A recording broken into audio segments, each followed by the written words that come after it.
Meeting. Did everybody look at the minutes for the 19th so we could approve those? They're online. They weren't printed.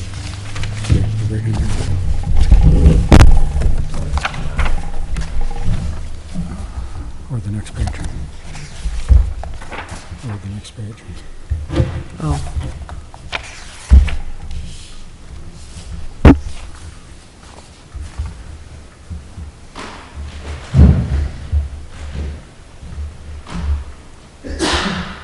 If I read this or not. Make a motion. Okay. Do you want me to? You're signing. Okay. I make a motion that we accept the minutes for November 19th meeting as presented. I'll second the motion. Yep.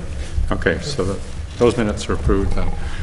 All right, so first thing on the agenda is the Three Corners intersection.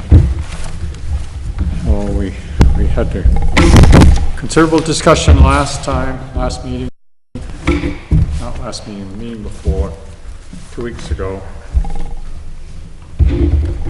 And I think we kind of ended up at that time thinking that we probably had better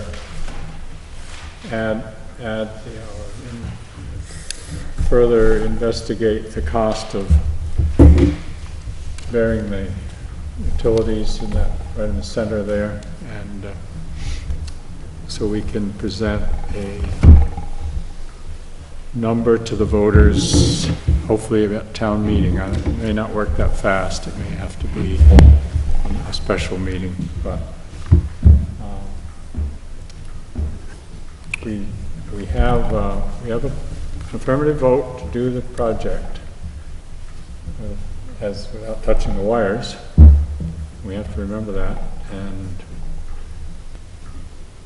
so the big question is whether we should add, or pretty much double the cost of the project by burying those wires. And there seemed to be a lot of interest from the people that were at that meeting to do that.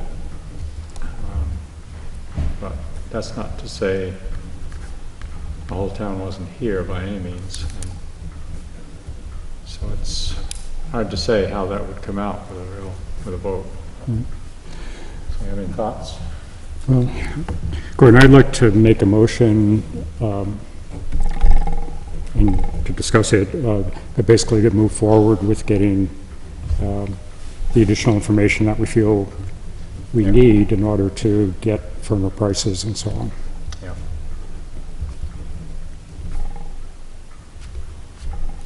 For what? For a second. Okay. I'll second.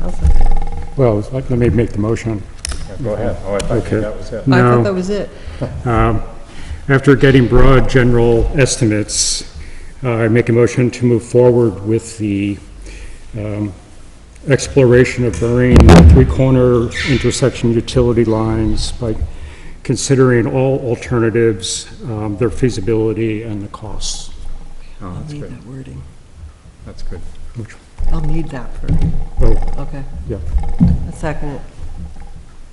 Okay, then we should have a discussion. Just us? I mean, doesn't anybody else want to say something? If they want to, but Yeah. we're here so far.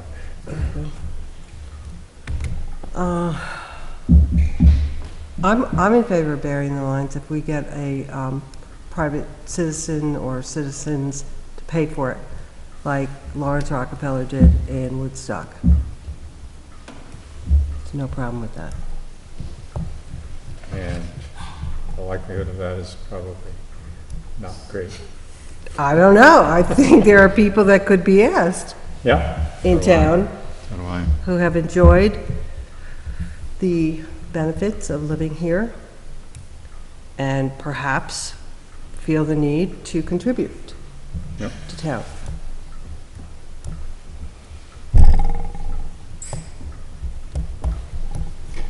Is this a Christmas wish? Well, my feelings are is If you're gonna consider burying these lines and spending more money on engineering, you better be prepared to go all the way with it.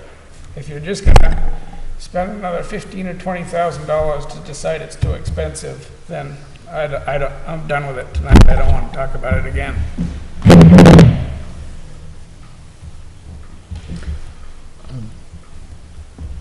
Because it seems pointless. I can tell you it's too expensive right now tonight. Say that again, Matt? I can tell you right now it's going to be too expensive. You know, so I don't want to spend any more money in engineering and then decide whether it's 400 or 600 or 700,000 that it's too much money. Right. I think you should go forward with whatever the estimates are if you want the cables buried, and then bring that to the voters with what the number is. I don't think there's any, well, maybe, I think we should make a decision. Well, I mean, I think by my motion, I'm trying to put on the table that we heard clearly that two or three things. One, that they were looking to the board for a decision of the direction to go in. The second, something that I feel, we have very general estimates at this point. We have estimates from the carriers working as individuals as opposed to a project where they were all coming together.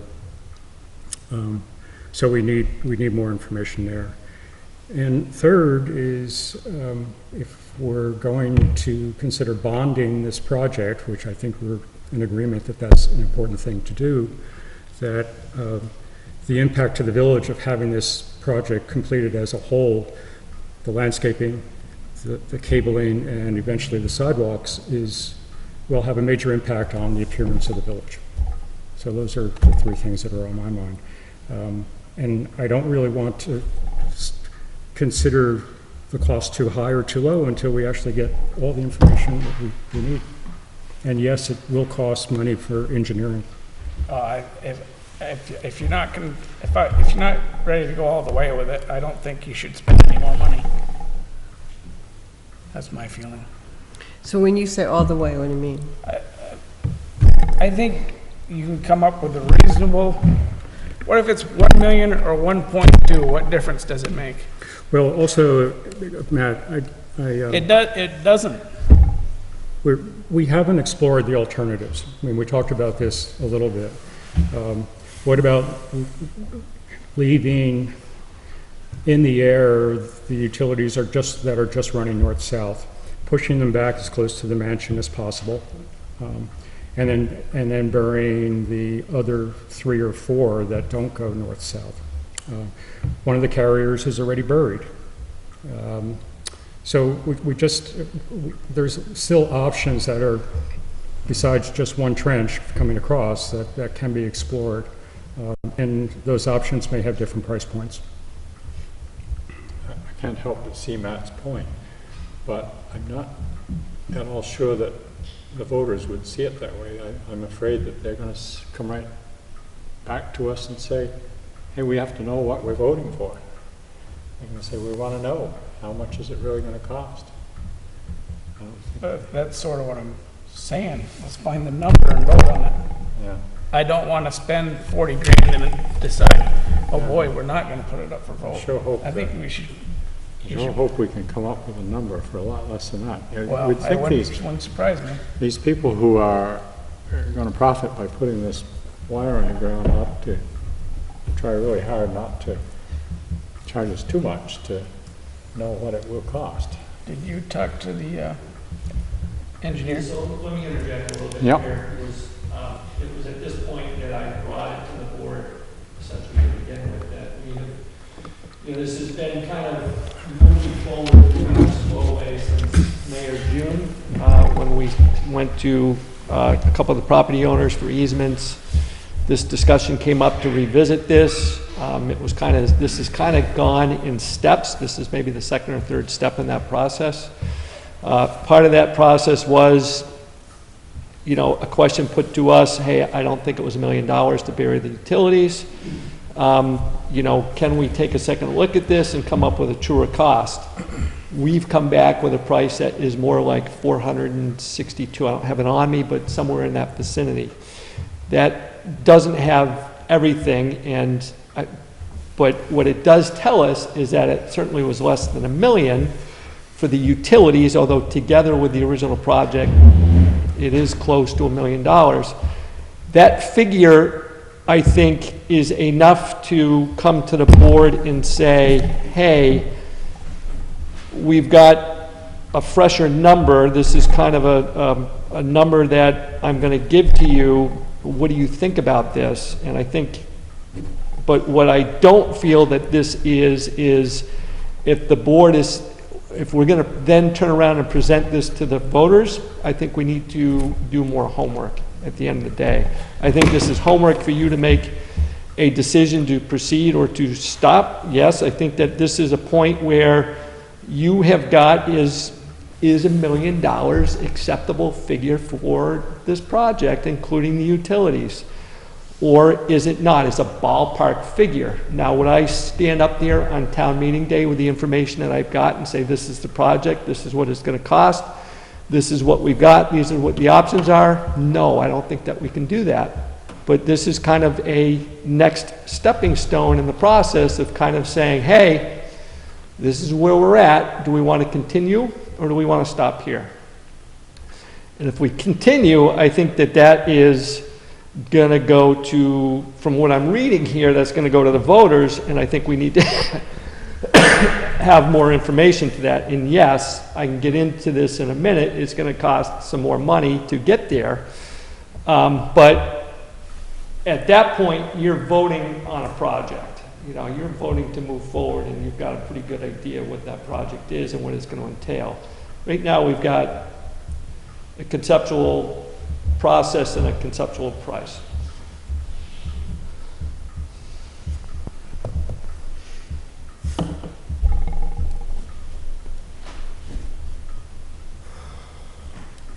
Hear what the public has to say. Which, to kind of, I think I'm supporting both your arguments here, but to Matt, I also didn't want to get to the point where, you know, I'm going to go back to the utilities, or I'm going to go back to the engineer, or I'm going to go somewhere knowing that this is a losing proposition to begin with. You know, if there is some truth to, if we don't have the stomach for this, I'm not sure why I would be going back to the engineer or why I'd be going back to the utilities, which is kind of why we're at this point. If it is, you know, we don't want to decide, but we're going to go to the voters, then we need to present something to the voters that's a little bit more concrete. Do you remember if the concrete, speaking of concrete, is part of the cost, digging the concrete up? So the concrete is not part of the cost, but District 4 also doesn't really know whether it's there or not. They will do some work for us. Can you guys clarify what you're talking about? I know what you're talking about, but I don't know if anyone else is. So the thought is that from Hartland to essentially Windsor, the old road is made of concrete, and that's why you've got a crease every 10 yards in the pavement. It makes for a rather unsmooth ride, but whether it continues past that bridge and around the corner and towards Hartford is not necessarily known, although I think if you look at the potholes that are there now, you might be able to see it. But essentially District 4 doesn't have the exact answer. In talking with the engineer and the District 4, there would be a slight increase in cost, but you're already digging up asphalt, so you're going to go another 6 inches digging up concrete. You're already digging up there. Is that really a slight cost? It was presented as, yeah, I mean, you're digging up more of what's there. I mean, you're already digging up asphalt. You're digging up 8 inches of asphalt, so you'd be digging up another 6 inches of concrete. But no, it wasn't in the original estimate, and no, not everybody knows whether it's there or not. And so that would hinder both the original project and the excavating, the trenching for the utilities, but it's in a pathway that was going to be dug up and removed to begin with.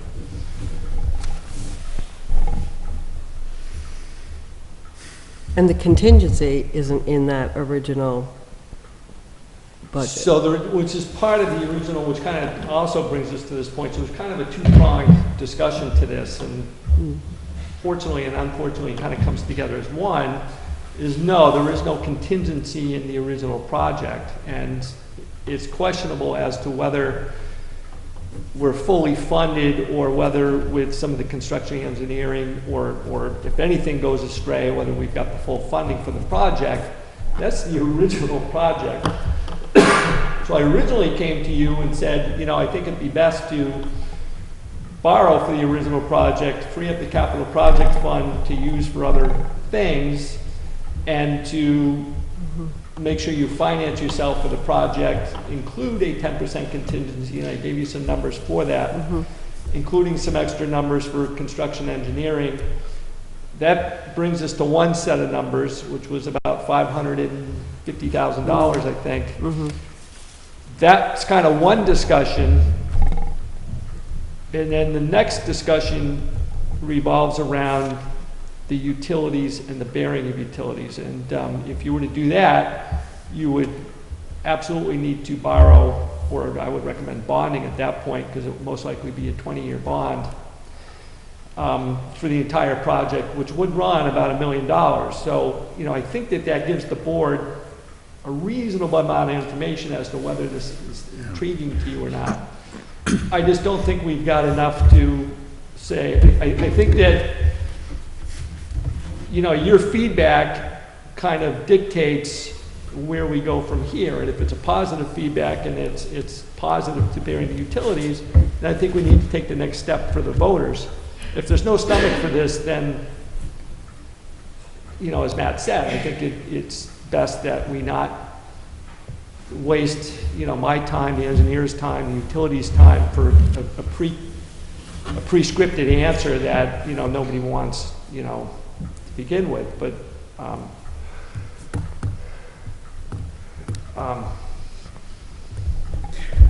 Well, say, I think from what we heard the other day, there is a stomach for this, but I particularly like the motion that you've presented, Phil, because it offers us opportunity to investigate alternative ways of putting this together. And as I think about it, I think we might be able to meet with maybe with just someone from Green Mountain Power, and without any cost, and just look at, is there a way to just bury part of it, the part that really is offensive, and might leave the rest above ground. So if that's not feasible, then of course it's going to be. Right. But that might save some money. Correct. I mean, the whole discussion really started with that lone pole that's in the middle of the green That's right. space. So if we can Move that. move that. Yes. Yeah. I personally am not enthusiastic about this whole idea, but I also am, I always also like to work with what other people want to do. And if there's a good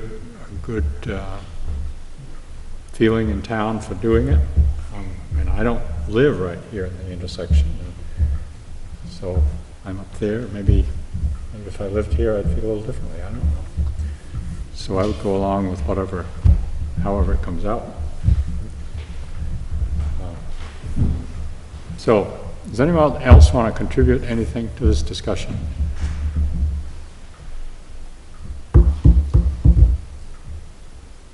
For quiet.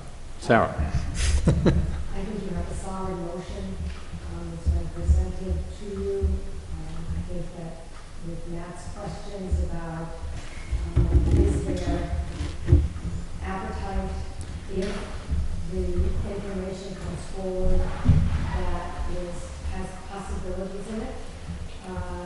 So we've got to get past that hurdle to vote in favor of the motion, but the motion itself feels really comprehensive if there is the willingness to look at the outcome of the study.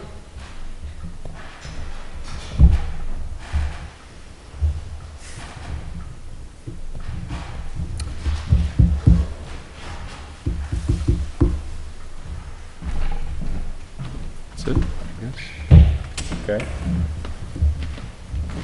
Any further discussion? On the motion?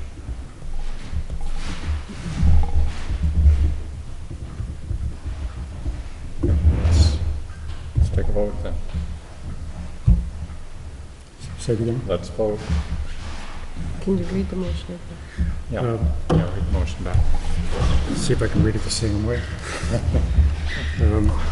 After getting broad general estimates, I make a motion to move forward with the exploration of burying the utility lines, insert three-corners intersection somewhere right there, considering all alternatives, their feasibility, and their costs. That's a good motion. Okay, so we have a second. Okay, you're in favor?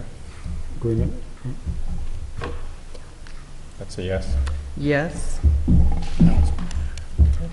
Are you a no? So it's up to me. Yep.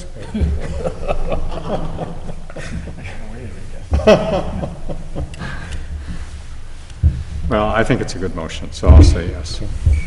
Gordon, can I make one additional comment? Sure. At the meeting when we were talking about this, we were pushing 9:30, and I think we were all pretty tired. And I want to clarify an offer that I made to basically exercise some project management and move forward with coordinating the project, this project that we're talking about. There's a couple of things. Number one, I need to remember that my role is more of a policy than it is an operational sort of piece. And second, and really the primary reason is it's really the town manager's responsibility to sort of coordinate this. So I'll revise my offer, which I would have anyway worked very closely with Dave, is to take Dave's lead and do whatever I can to facilitate this project, but not sort of be the lead person. Okay, sounds good. And it's not the project, it's just getting these numbers. It's not the intersection project. It's going to be a project to get the numbers. Yeah, okay. So,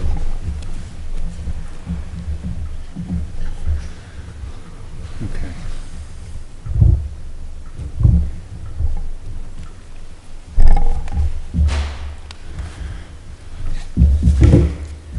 All right, so that's done. Next thing on the budget, on the agenda is the budget. Dave, should we hear from the library first, or do you want to ease into that? We can do the library first, or we can just go in order and it'll come up about 15 minutes from now. However you would like to. They're ready to go either way, I think. Yeah, I see Nancy and Colleen here, so why don't you make your presentation, Nancy, and then it'll get worked into the budget discussion. You probably need a microphone now.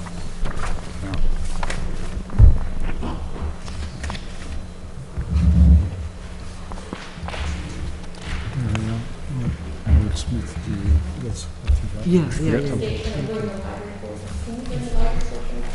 Yeah, just hand it out. I don't know.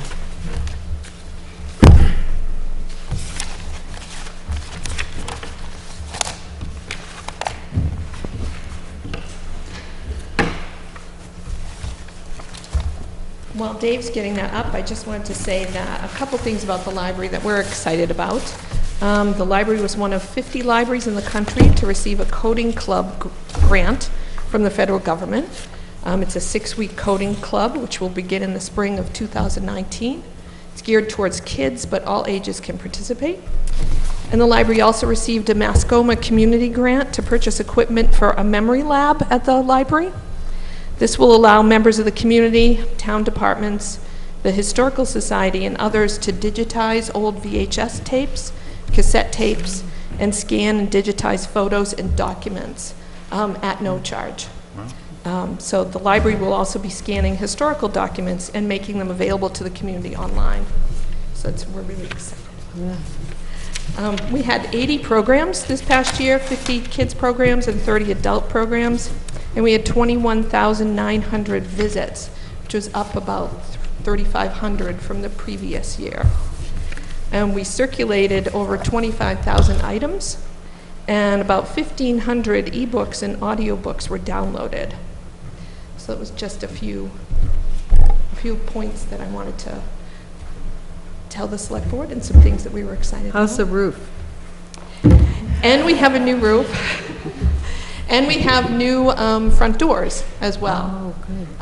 The board, we were advised a couple times by the state police that our doors were a little bit of a safety issue, and so the board authorized some money from the reserve fund to purchase new steel doors. So the library has new steel doors. We were able to use the existing locks and other hardware, so we saved a little bit of money, but we have some new, they're bright red, so they're easy to see, Oh, wow. steel doors.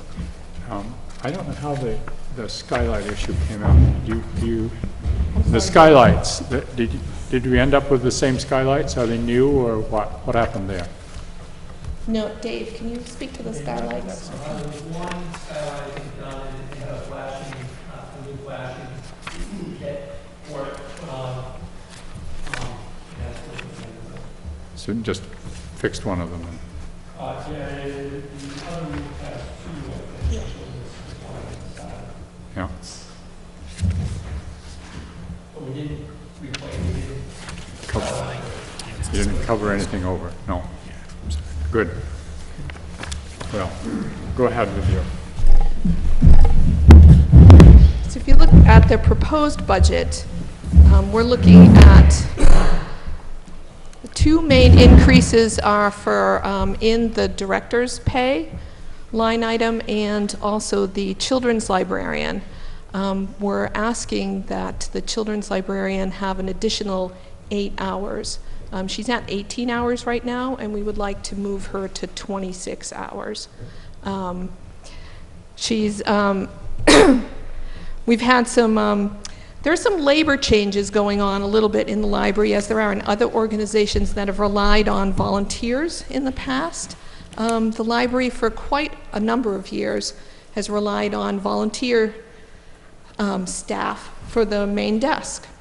And unfortunately, a lot of volunteers are getting older, and folks that are retired, which was basically the large volunteer pool, are having to work for pay now. So other libraries are having the same, running into the same thing as our other nonprofit organizations, where volunteer staff is really hard to come by. We still have a great group of volunteers.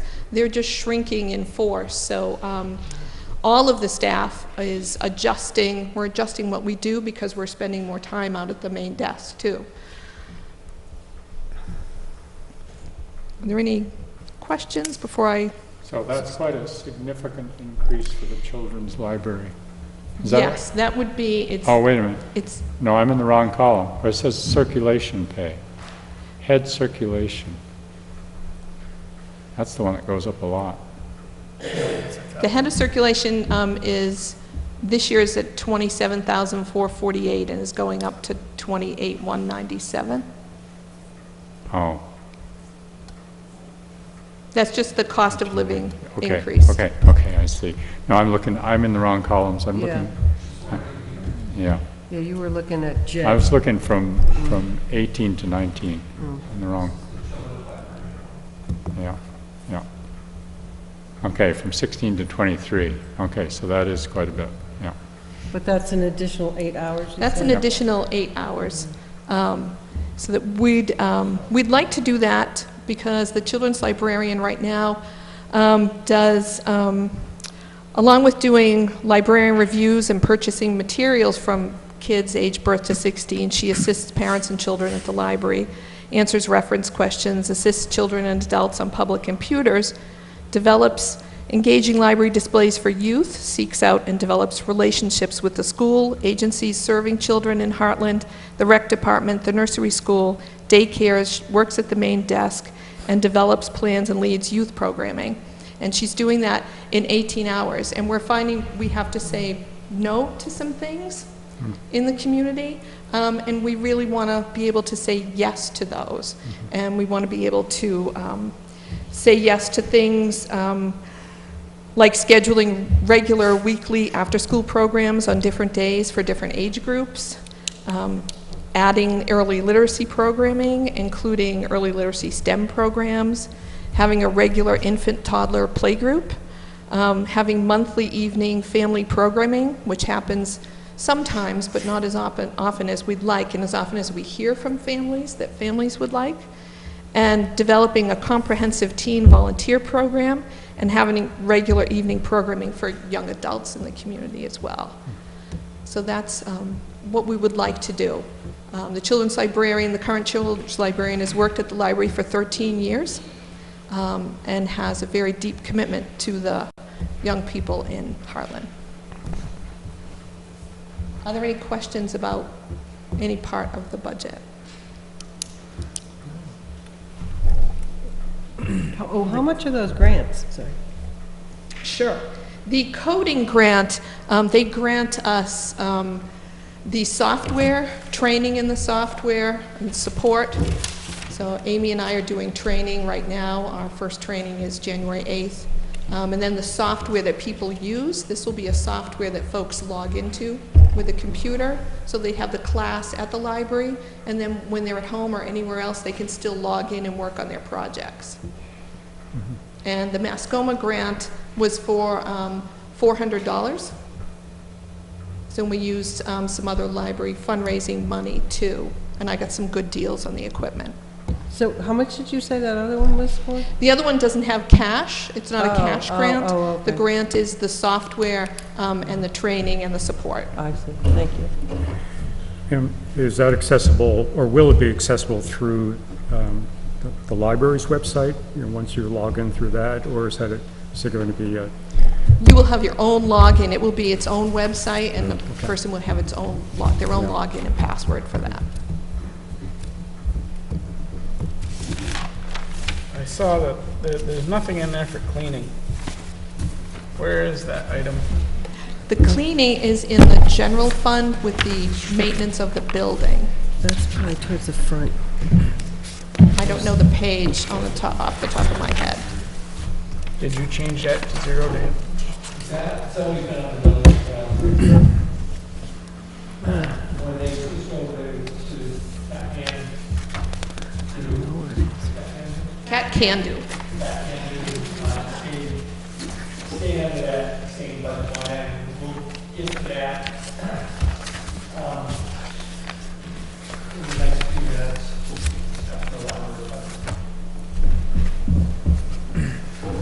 So I guess my other question is, which I'd mentioned before, there's $3,200 for technology and maintenance support, Yes. and I see ours went up $4,000 in this building's. Is there any way to combine those two expenses to maybe not?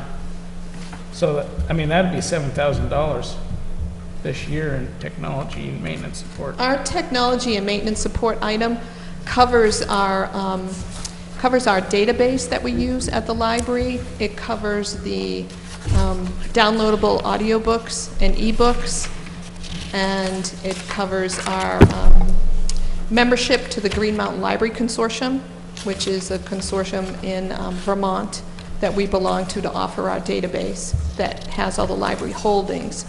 So that... So it's not the same thing as tech it's support? not exactly the same. Yeah, it's not the same thing. Our, the technology support, the basic computer support, we do use the person who's our tech tutor for things that I can't handle, but actually I do the majority of the tech support at the library. So the Friends of the Library, are they considering doing any other fundraising activities besides the book sale, the annual book sale? No. They are, the Friends of the Library are getting older as well, and the book sale is about, they feel that's about enough. I think there are some other libraries that do quite a bit of fundraising. Yes, and the library board does some fundraising as well. You do?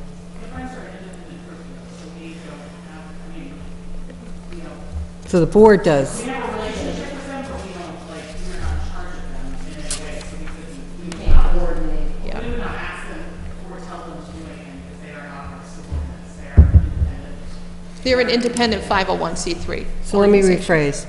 How about the board of the library? Leanne, as chair of the board, do you want to mention what we're doing, our current fundraising? We have a fundraising appeal that is about to go out. We'll be stuffing envelopes, I believe, next week, so watch your mailbox. That's our annual appeal, which you've seen in past years, Yeah. and that will be coming out. And we're focused, well, you wrote the thing, so it'll be fresher in your mind. Actually, Sarah did. I'm happy to talk about the letter.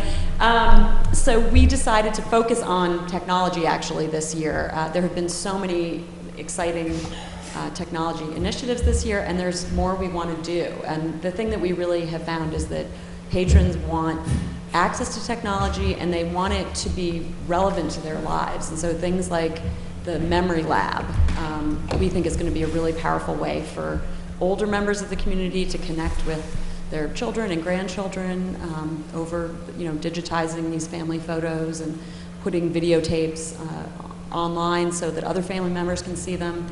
And there just are a lot of things like that that people are really interested in and tell us that they want to see more of. So we're going to be, fundraising specifically for those kinds of things this year with the annual appeal. Just to follow up on Matt's question, Sarah, if there is a general move to technology, I understand that some of it is licensing fees, like the search engine isn't housed in the library and so on.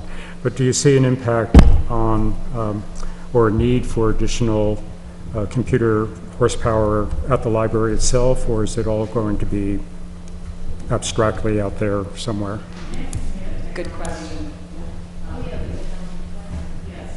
Yeah, we're in the midst of finalizing our 5-year technology plan for the library. Okay. What we need to do, the first thing we need to do is we have much more speed available to us. Sure. And so we're going to get that up. That will be part of the fundraising appeal, is to get that, go up the next tier for our speed at the library, because we do notice that when we have a lot of folks on laptops, we've got a little bit of lag, and that'll allow us to stream more and for folks to Skype and for... Right. Okay. Okay. Did that answer your question? I'm not sure it did. It does. I mean, it's. I don't want to open up Pandora's box and start asking about speed, but thank you. Oh, you're welcome. Okay. So that looks like about a 7% increase. It's 6.9. No. I wonder, I'm sure you've talked this all over. Probably that's the best you can do. I was just wondering if there's any particular project that might be singled out that could be said to be dependent upon a fundraising drive of some sort. This is a big project, I mean, most of the Yeah, I can see there is. cost is in, Yeah. personnel and hourly wages, and we really do need more hours. For these particular staff members to be present and giving the programs and present at the desk the way we've described. We think that would be the best service for the community from the library. So, I mean, it's hard for the projects we have, like Nancy was saying, going out and getting the grant for the Memory Lab, and it's hard to sort of pick out a project and say, this is it. And getting the the hardware that will increase the internet speeds that we were just talking about is one. I don't remember the exact number on that. Nancy might, because she's the one who has the head for all of that. But, you know, there are going to be concrete additions to the website as part of the technology fundraising support that we're looking for. So we are trying in that sense, but the greatest portion of our costs are personnel related, because it takes knowledgeable, skilled human beings to be in there on a day-to-day basis, running the library and running the programs. And that's where a lot of our value is, in their skills. One thing that I want to clarify, one thing I want to clarify, we're talking a lot about, you know, things that we want to offer the community, that, you know, we're doing the technology plan, the memory lab, things like that. They're not actually things that we sat in a little room and came up with and said, hey, maybe Heartland would like this. This is all actually informed by the 5-year plan that we created, I believe, two years ago, 3 years. 3 years. And that was a whole community. It, you know, involved effort and really pulling from a lot of people. So whenever we're looking at this, and in particular with what we want to do with the children's librarian, the programs that Nancy just laid out of the additional programming is all programming that Heartland has been telling us we want more of this. We want something for our teenagers to do after school and in the evenings. We want family programming that we don't really have right now. And we certainly want a lot more of the early literacy program, which actually plays to one of Amy McMullen's particular strengths, because she has a lot of expertise in that area. And that's part of the reason why she's working with the daycare center and with the school. But we'd like to formalize that a bit more and make that more clear in the programs that we're offering. So Gordon, you know, I'd love to be able to pull out something and say, yes, let's fundraise for this. Everything that we can pull out and fundraise for, we already are. And so the budget increases that we're seeing here, as we said, are personnel related and programmatic. Okay, one other thing. You mentioned that, or Nancy did, that I guess it's the volunteers are getting older. But you continue to have children coming on, so those parents wouldn't be in the older category, would they?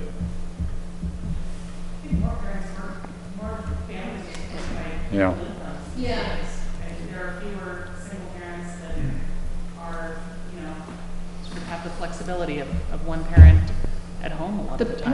A lot of the parents that we see that come to the library come and have a little rest break.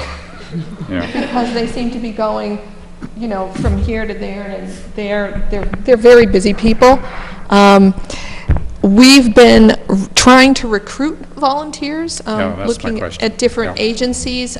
We've put things at various senior centers. We've also put things in the school newsletter, the elementary school newsletter. So we've been, you know, gearing up, and we did get to one that can come in once in a while, and another person that can come in on a regular basis to fill an empty slot that we had.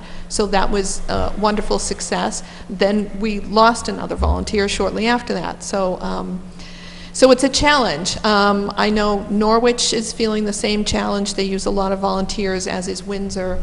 And I've heard it from nonprofits too. And a lot of older folks that are, quote, retired, really aren't. They're working part-time jobs too. So we're trying to get more volunteers to do that, but it's a hard thing right now. Okay. Anybody else got any questions? Well, thank you for your presentation.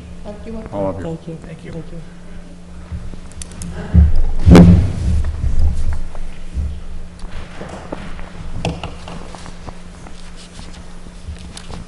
So what's the plan here, David? We're going to So, go through it again? We're going to try, and last meeting we hammered on a lot of the budget from a macro perspective. I'm going to try and go through in a fairly timely manner the departments and just kind of hit on some of the details. Just to point them out, because a lot of that didn't come out at last meeting. But again, the overall message remains the same. And I just want to take a moment to kind of just refresh that. Lately, or in the past 6 to 8 months, we've talked a little bit about vision and priorities. I hope you can see what the priorities are in this budget. It's simply the basics. We're simply talking about roads, potholes, windowsills, and front steps really is where we put the money in this project. Really haven't touched a whole lot else. However, as you can see, some of these are really kind of drivers, and we touched upon why we would want to look to increase certain items. And again, most of this is happening in the highway department, kind of an inverse from last year, where a lot of the action was in the general fund. Just want to, again, kind of revisit, the increase cumulatively is $123,000. Even though that leads to, we'll hold on to our seat, a 9.5% tax increase. I would like to point out it is only a 4.5% overall increase in the budget itself. Again, the differential is because we used surplus from last year to offset the tax rate. So that some of that increase that you see is gaining ground from last year. That being said, I will get into some of the individual departments, starting with the administrative offices. Again, here the big differences. We talked again a little bit about this last week. Is the legal fees, and again we've got this budgeted in particular because of the movement that we're seeing in some of the appeals that we've had this year. But with the reappraisal, we're expecting it next year. And you can see that right here, $35,000 increase upwards to $50,000. And again, that's kind of based upon the 3 appeals that we've had this year. And again, what we're expecting to see. I want to point out that we generally have not put, or at least since I've been here, anything for the Energy Committee. Excuse me. I have put in right here $2,145. They have kind of resurrected themselves as a committee. They did an energy audit of the library this year, and they're looking to do an energy audit of the rec department and Damon Hall. And so you see some funding there for that. One item that's just kind of a small one, new equipment. I think that this can go away because that new equipment is basically down here with the computer purchases, and CCI, who we use for our IT, has kind of got a listing of our assets, our computer assets, and when they need to be updated. And we've got 2 computers next year. They're about $800, $850 each, so we got the $1,800 there. Matt, you mentioned the increase in IT services right here. This is a jump from 2018 actually into this fiscal year. And what you saw here is the implementation of CCI. And I think when all was said and done, we had more users than originally anticipated, which upped it to the 17, but they did hold off until the beginning of this fiscal year, which was beneficial. We are now having some discussions with them about perhaps getting off of the server and going to the cloud, which would save $240, $250 a month. But that's something I've kind of asked Phil about, since he had some IT experience in Dartmouth. And Doug and I have been kind of sitting in on some discussions with that as to how to move forward if we indeed want to do that. And again, that would be kind of different for us and our users, and we would need to get used to that process, essentially. In the assessments, the big difference here is the capital reserve. If you remember last year, we cut this from $50,000 to $25,000. The reason why we did that is because we picked up a loan to the 21 house, so we kind of softened the blow here.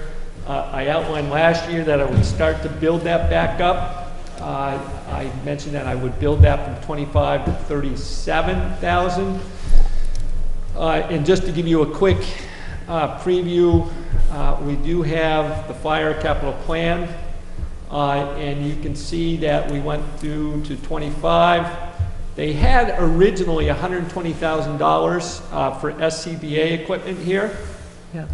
And that was going to bring this down, and it was going to create a real crunch to get to this forestry truck, the $150,000 here. So we had built this back up from 25 to 37 to 49, 61, eventually getting to 73 here to make this work.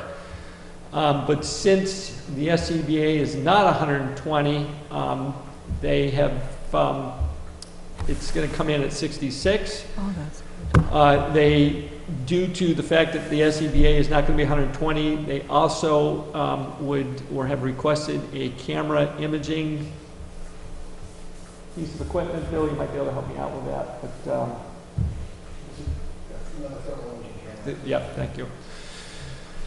Now, again, I still have the increases back up to 50 at $12,000 a year. I think that we get to the forestry truck fairly good, but then down the road in 2028, it looks as though we have enough steam for the next replacement right here.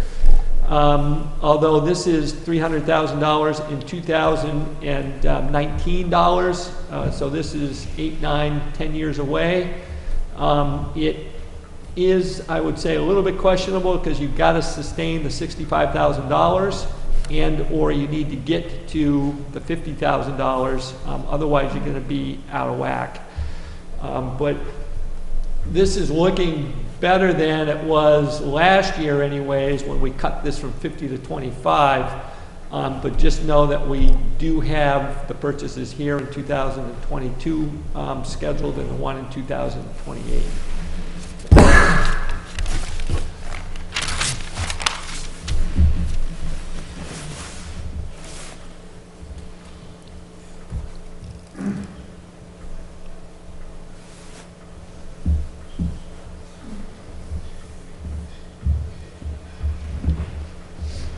So, Bill, can you explain what the thermal imaging camera is? Is it fire equipment? Is that, what does that do? That's heat your chimney fire, point it at the wall, heat extension, anything like that. I think in this case here, it's good they're going to, they're putting it in as a discount because we're buying a bunch of air packs from them and masks and all that as well. Well, it doesn't look like a discount at 6,000. It is. It is. Yeah.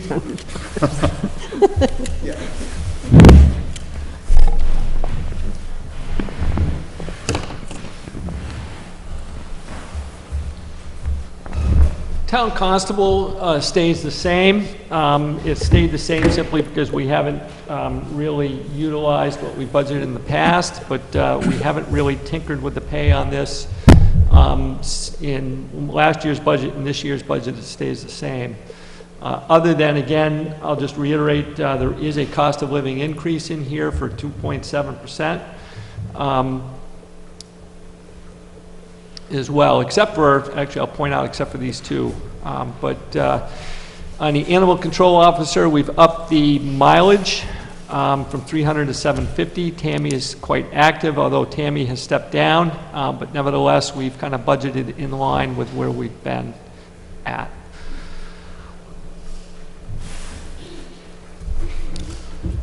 The listers come down a little bit. I'd like to point out that prior to us being fully staffed and for Doug coming on and gaining the experience that he has, for a bit we were heavily dependent on consulting services. You can see that this has kind of dwindled as we've gone, and Doug has budgeted kind of a minimal amount for that consulting service. We have kept pay the same in this group, again, because we haven't utilized the amount that we had budgeted before. However, I'd like to point out that last year, I essentially mandated or worked with Doug. We did not hire an extra lister. We were down a lister, and for reasons of, you'll see in the finance department and other places, we had overtures, and a way to manage that, we kept this particular line item down. You can see the year before, and that was the 50, and again, we were down one, and we had a lister that was barely coming in. And now we've got Doug, who's working full-time, and one that's working 20 hours, and a second one that's working close to the 20. So we're essentially fully staffed now at this point, and expect to come close to that amount. I would say that, and again, across the board, I would, again, I'm going to look at this probably next year, but as we reduce our dependence on these consulting services and our staff becomes more experienced and we rely more on our staff, we're going to want to up this a little bit to correspond with the professionalism that they attain.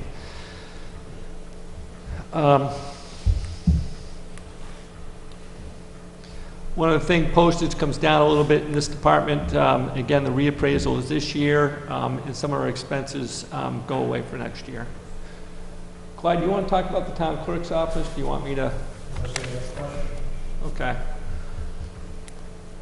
Town clerk's office essentially stays the same. However, I did take it upon myself a little bit here. So Clyde's increase here is a little bit more than the 2.7. I thought that with some of the movement that we had in the finance office, we did bump the finance office a little bit last year in preparation of knowing that we weren't where we need to be from a professional point of view. We upped that one a little bit, and again, with a new person coming on, it was more than what we budgeted. We're making a little bit of a movement here on Clyde's side to kind of correspond with that. Again, this is, a position that we look to have the experience and consistency, and I think that's important. Finance, a big driver here is the difference in pay between what we had before and in Martin. Again, this was a kind of heavy conversation last year. Put it out there that this was going to need to happen whether Deb stayed or not. This is just a difficult position to hire and maintain. It's a pretty specialized position, and municipal accounting in and of itself has got its own quirks to it. And this is just one of those critical things, and at the end of the day, that's kind of where it ended up. Planning Commission is relatively stable from years prior. Again, Planning Commission and Conservation Commission put their budgets together. Conservation Commission is relatively the same at the 2,000. However, they have put in a $500 match for a grant for work over at the town land over behind the school.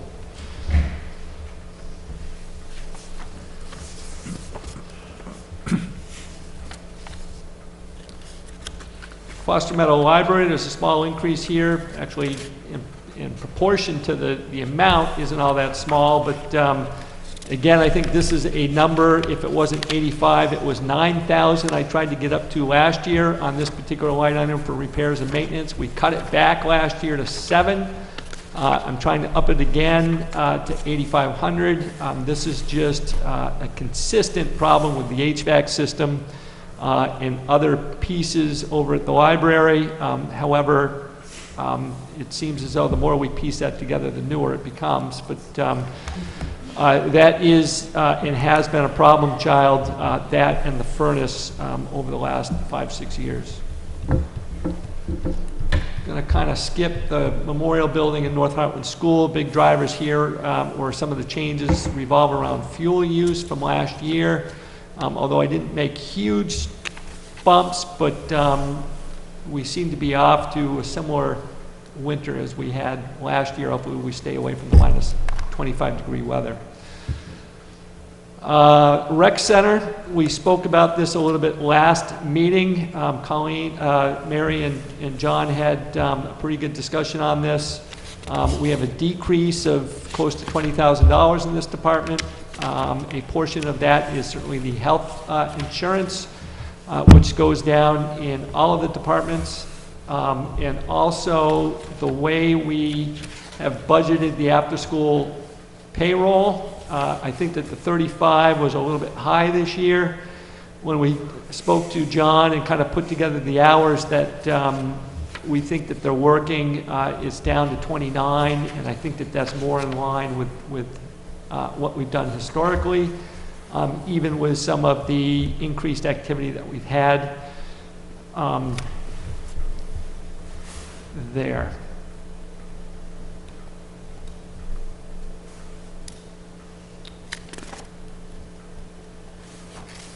Again, a little bit of a bump in the fuel to correspond with last year's $6,100 price tag. But again, it has hovered more towards 35 to 4. We put in the 5,500 amount there. Activity Center, we've got amounts budgeted in two places. One in the capital projects part, in the repairs and maintenance. The repairs and maintenance here is going to be possibly a second or a third coat of paint, to wrap up and finalize the painting over there. I believe that the last coat is necessary. If it's not done this year, it certainly should be done next year, but it would make more sense from a painting point of view anyways to do it this year. What about the water on the activity center?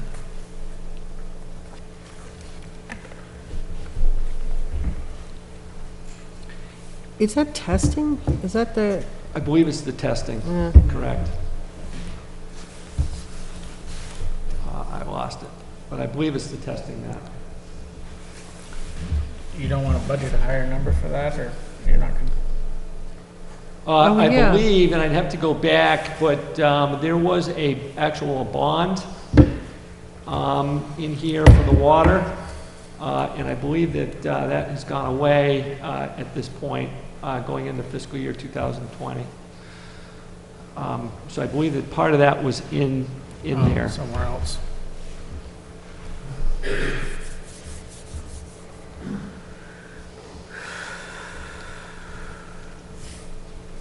That, and I believe, Martin, is there a water bill that goes directly to her, or is it all well? I think there's a drilled well off to the side.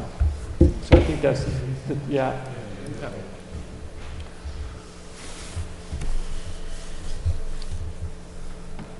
Here's the capital improvements. I spoke about this last meeting. Again, we are looking at the library, the second piece of that roof to be done.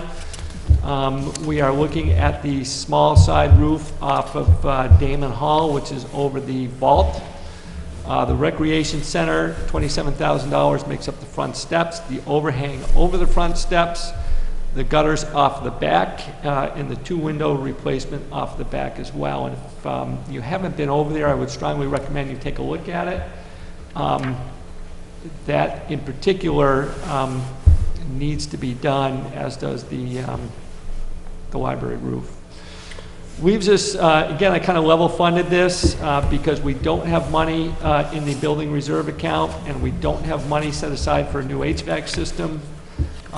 Again, before we started doing the work to it, they gave it about a 5-year lifespan left on it. So the recommendation certainly is to start saving for it. And so I've taken the excess from what work we plan on doing over what we spent last year, and I'm starting to build a reserve account here with that. And I would recommend, if any of these don't get done for whatever reason, that it would go into this line item here.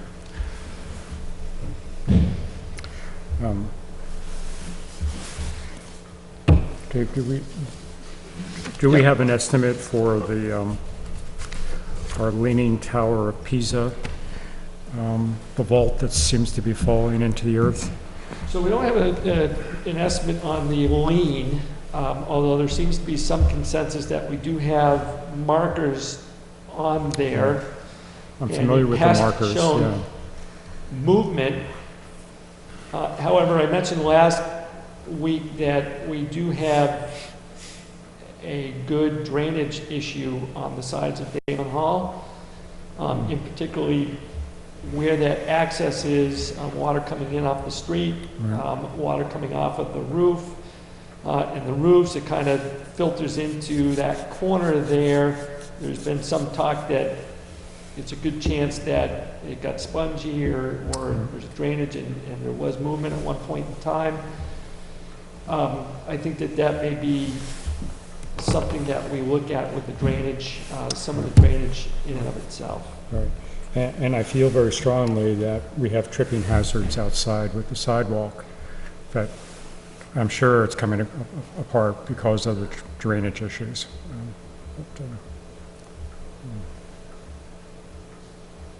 Duly noted. Okay. I'm reminded of that after each election. Buildings and grounds, Matt.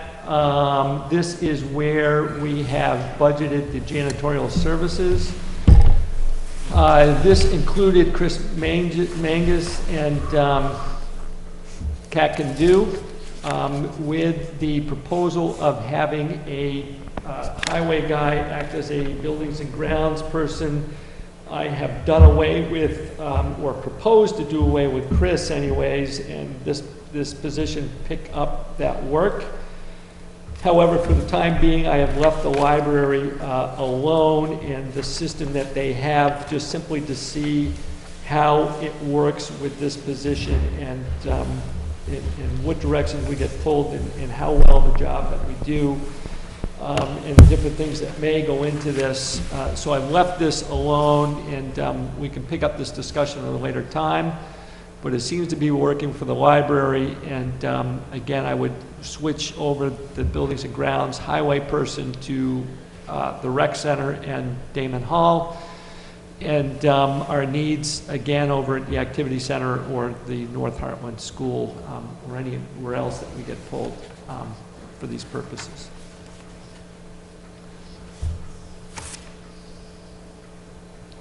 Cemeteries, there's $3,500 budgeted for tree cutting.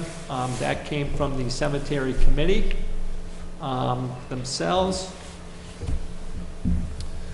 Route 21 kind of stays the same, although I have $500 in the hopes that we need some legal professional services to put the closing together. Otherwise, I do have some budgeted money for repairs and maintenance as it occurs, and a small amount for fuel. We did winterize that, and the heat is turned down to the low 50s, and that's kind of where it stood last year and where it stands now.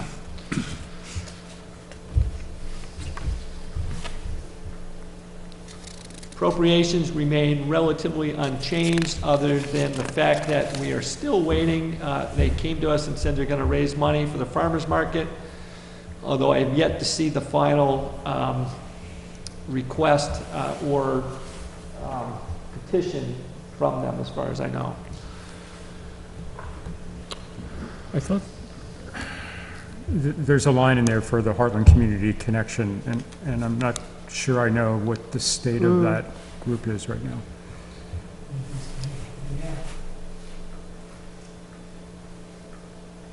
Then that we have just saved ourselves $4,000, along with the $1,500 that I had in the administrative place. So we've clawed back $5,500 there, which is actually pretty good.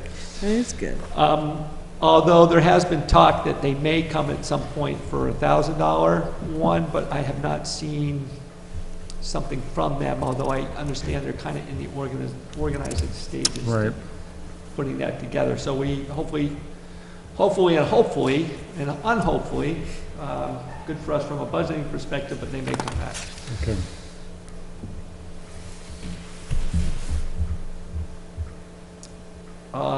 Miscellaneous, expense. I bumped up the old home day expenses a little bit. I dropped it last year just because we were looking for a place to cut. But when I did that, it was kind of, again, I didn't quite understand the yearly cycle, although we did come under the 8,000. But I think that we can do more here, actually, perhaps in days to come. But we do have, or I've upped it by 2,000 anyways. But just because fireworks expenses seem to be going up, and some other things. Right.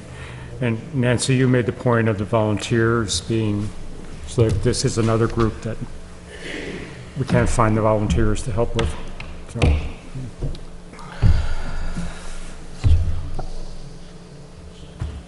I'm not going to spend, I'll just again kind of reacquaint you with this. I'm not going to spend a whole lot of time because we spent most of our time last meeting on the highway department. However, it is where a bulk of the movement is.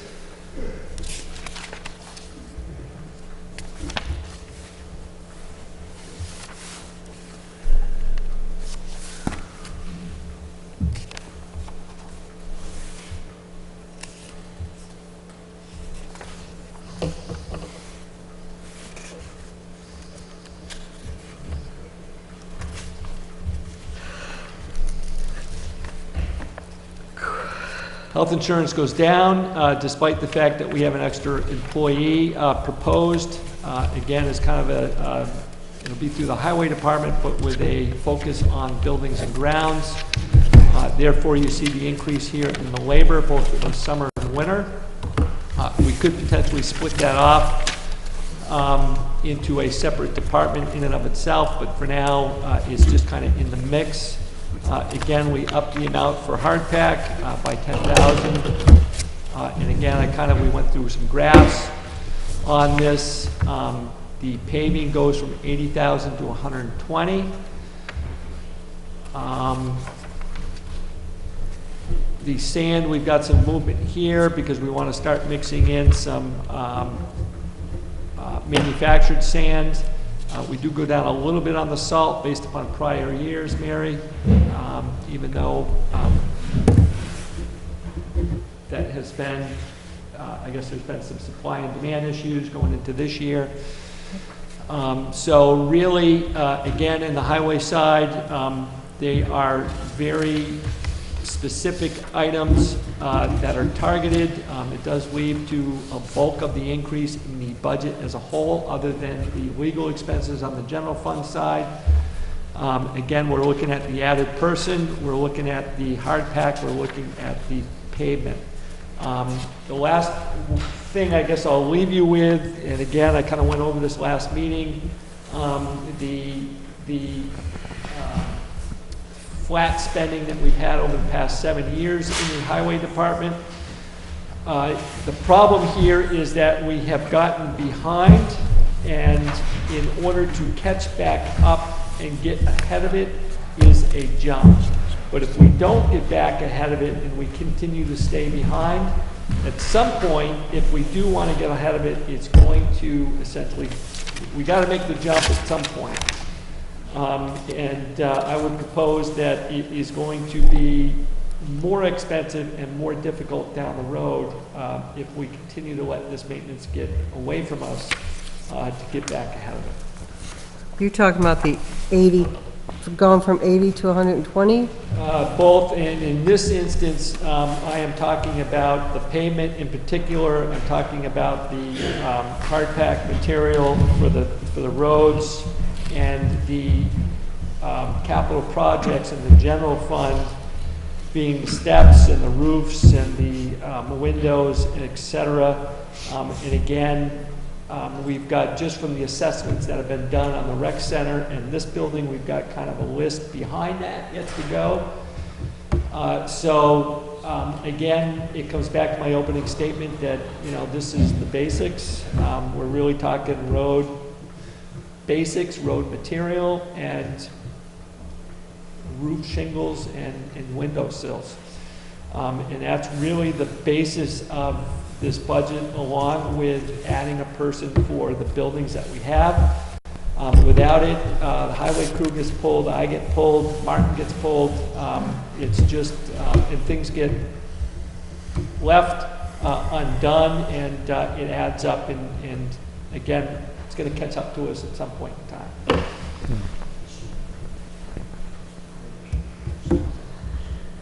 Yeah, I'm somewhat haunted by the, is it Willis that did the engineering study on the Hartland Quechee Road? You know, as I kind of drive down and there's a droppage, and it's but that's just, those are all things that are just lying in wait, we have to address at some point. I agree.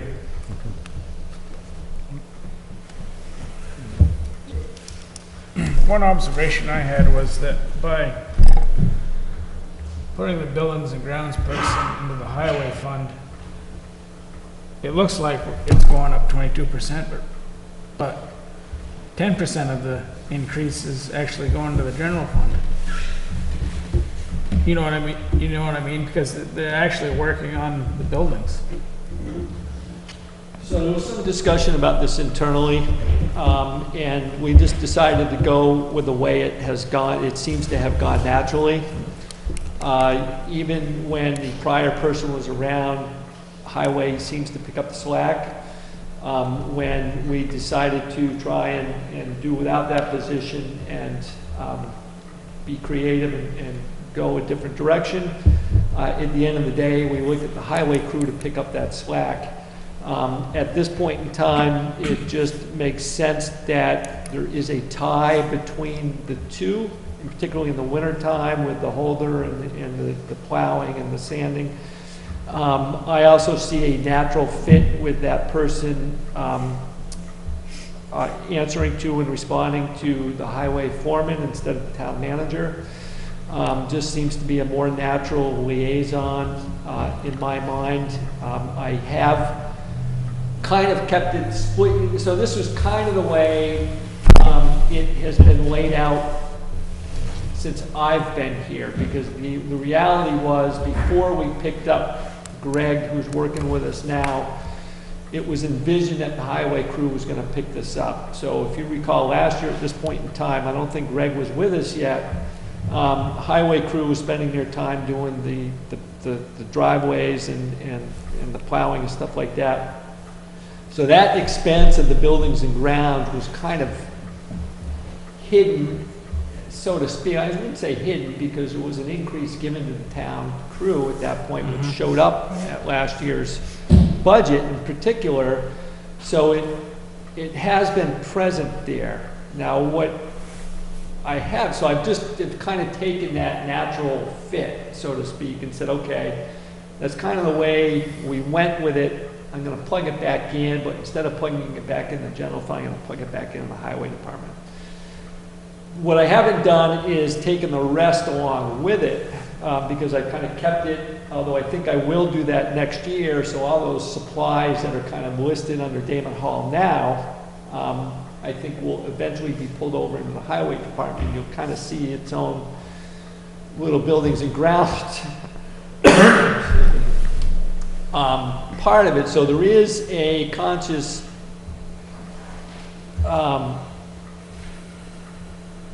change here, Matt, from the general fund to the highway fund. But at the end of the day, it just makes more sense to me, and it's just a better fit in my mind.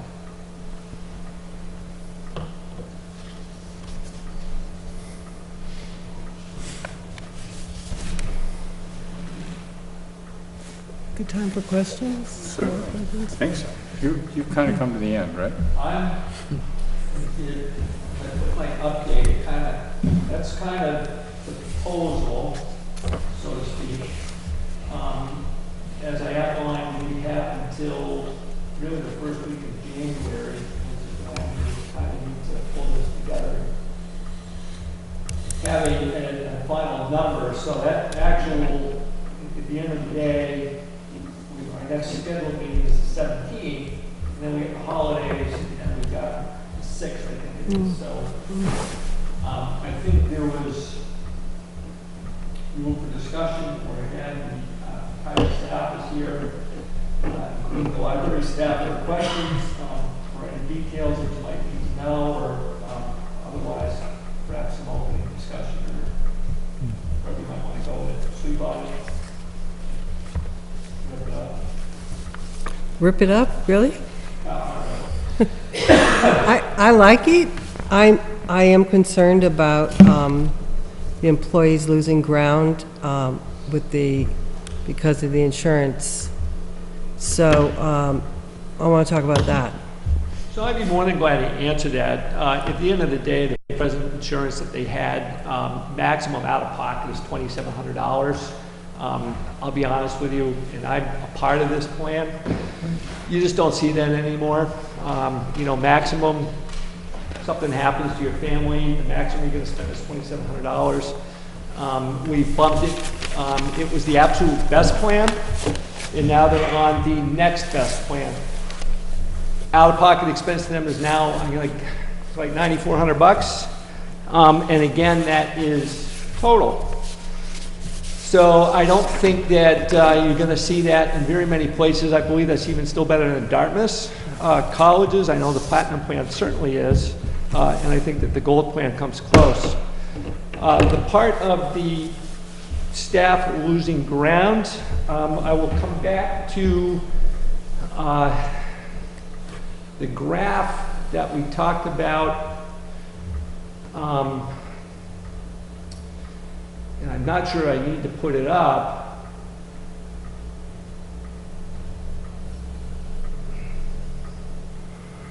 But if we go to the tax rate history, and again, I'll go to the highway crew, which is pretty well affected by this, 5 of them being over there. We did see some increases here, but again, we've had a fairly straight point of time here in the tax rate. And I would argue that at this point in time, you had the very best health plan, which was experiencing incredible increases across the board, and particularly as the Obama plan came on and there was changes between and unknowns, it kind of evened out a little bit. And then last year we saw an 8% increase. So the increases that we've seen in health insurance has been fairly high. And the answer here is not to look at it, and again, I hear this from the employees. Technically, I'm an employee myself, but we made cuts in places in our budget. And again, I'll come back to the highway department with materials and things to that extent, yet one of our highest expenses that we've got as an entity, we didn't touch. Yet experienced probably some of the highest increases over that time. What I'm simply proposing is that that needs to come down a bit to more realistic levels that probably should have happened 3 or 4 years ago. I think we're kind of late to the game on this. Does that mean it shouldn't happen? I would say that it should happen, and I think that at the end of the day, from a benefits point of view, I can't remember, I think maybe we've got 10 employees on health insurance, so not all of them are on the family plan, but let's just say that they are. So the difference between the old plan and the new plan is $1,000 in the deductible, okay? So that means that going from the old plan to the new plan, the employees lose $10,000 worth of a benefit. Or if we were to go the other way and we wanted to pick it up, that's $10,000 of the benefit. Now the second big component of this is the $2,700 out of pocket to the $9,400 out of pocket. Okay, I'm going to say that a majority of these employees don't have an out-of-pocket expense over, say, $3,000. I would go out on a limb and say, out of the 10 employees, if we've got $15,000 above and beyond that $2,700 per family expense, that's $25,000 of the benefit of which we pay $50,000 for. I think that to get that much insurance for a single person, $250 deductible, $750 as a family, include the deductible and the total out-of-pocket expense of $2,700, that's a lot of insurance, a lot of a benefit that you pay top dollar for. Personally, at the time, I think we should have taken it and given it to wages, but the final point here that I gotta make is I can't take these phone calls and I can't face the public and tell them, sorry about your potholes, sorry about the building, sorry about the front steps, yet we continue to carry the highest insurance possible. In order to make that step, something's got to give, otherwise we got to tack 50 grand back onto this budget. Something's got to give. We cut all this before, we didn't put money into it, but now we do. Some tough choices need to be made here. This is a tough choice, but at the end of the day, it's a health insurance policy that is in line with just about every place out there. Or even better still, the Platinum Plan is a very high, rich benefit plan. That being said, do I think that employee pay needs to go up? I can think of 3 departments. I think the listers, I think the highway department needs to be adjusted. I think that we need to get our base pay to a level of service that is in line with what they're doing. But I'm going to come back to the fact that we're not putting the money into the basics. I can't go to the taxpayer and say, sorry, I can't do your pothole, or we're only doing 6/10 of a mile on Brownsville Road, but our employees are completely taken care of. I want to take care of them, but I got to take care of, and you got to take care of the taxpayer at some point. I would argue that by taking better care of our employees than what this budget proposes, we are taking care of the taxpayers. So the budget is now in your hands.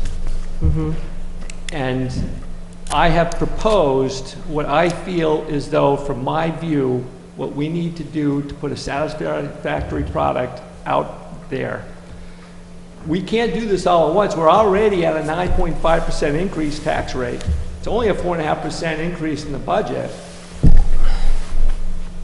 We want to cut more paving? Do we want to cut back on the hard pack again? Do we want to cut the legal expenses? Things we know we're going to pay for. Do we want to go back into deficit spending in the general fund? I would say no, I don't think we do. I don't think those are an either-or scenario. There's also the buildings and ground proposed position that we don't have to do.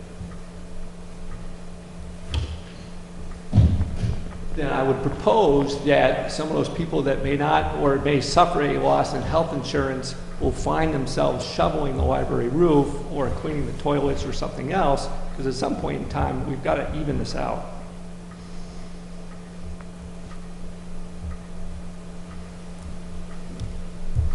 So, are we having a discussion, or is this fait accompli? I mean, What's that? is this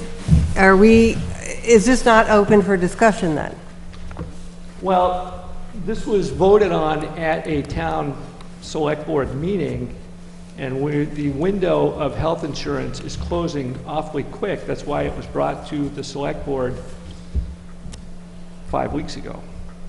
So this has been discussed and decided, so, and incorporated to a large extent into a budget.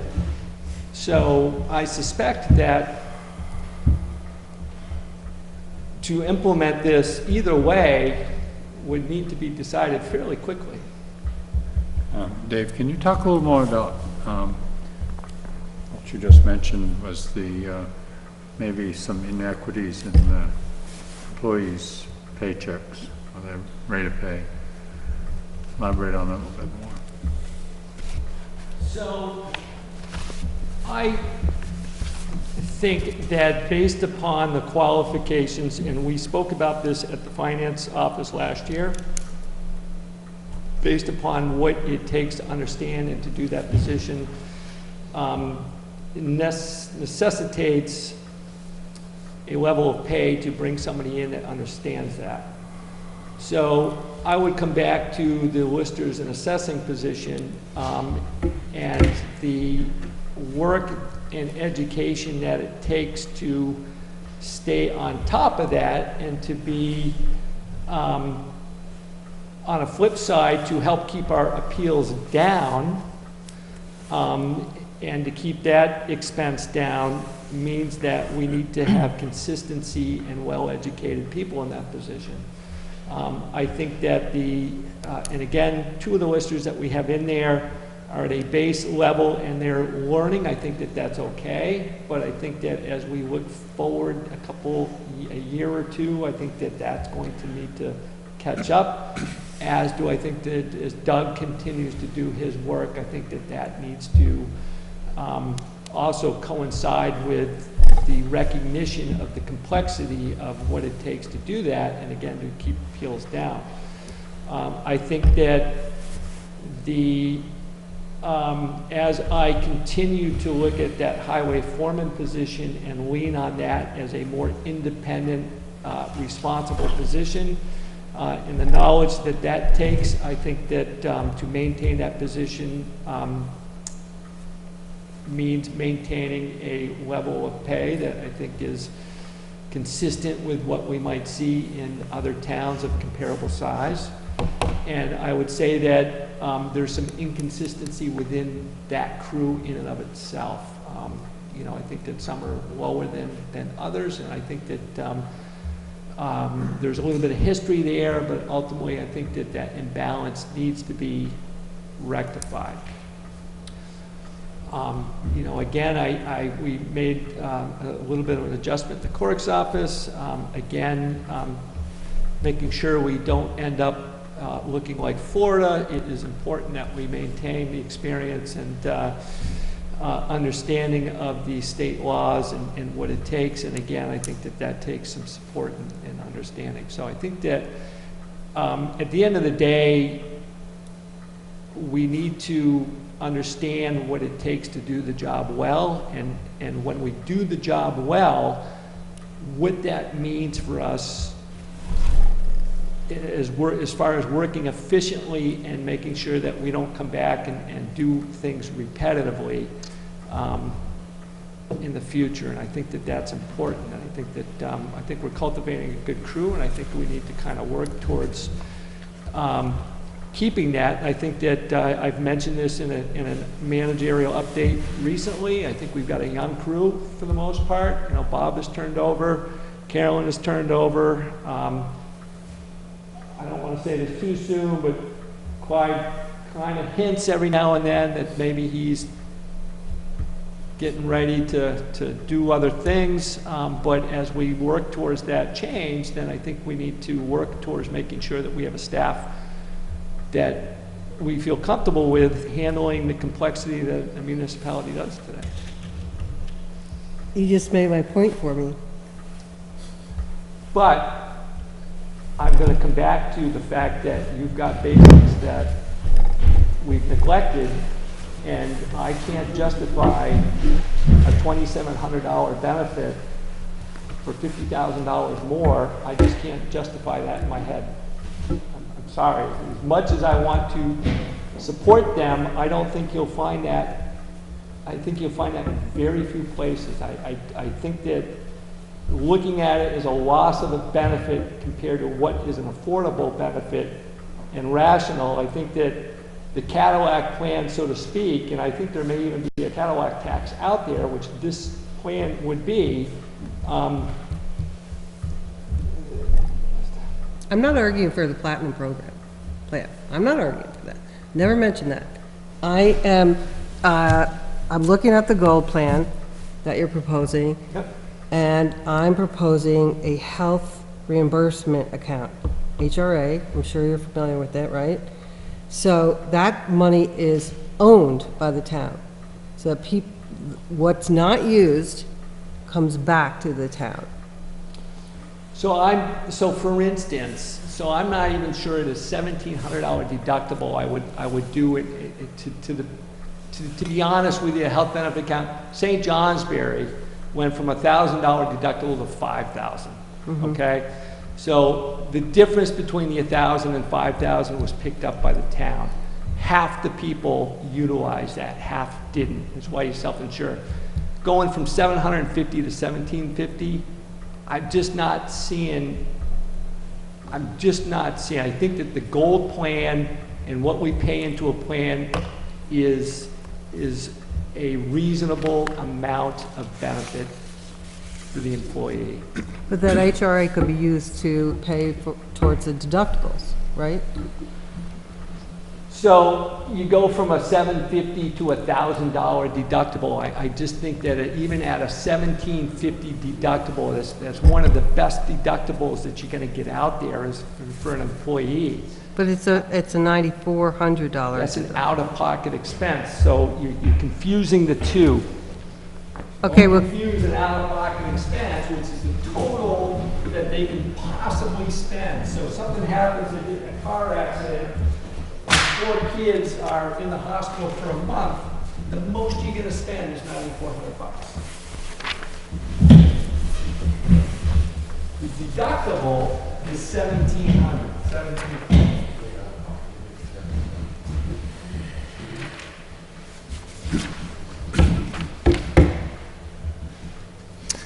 So these are individuals? Or? So this is Blue Cross Blue individual Shield plan, family, I think.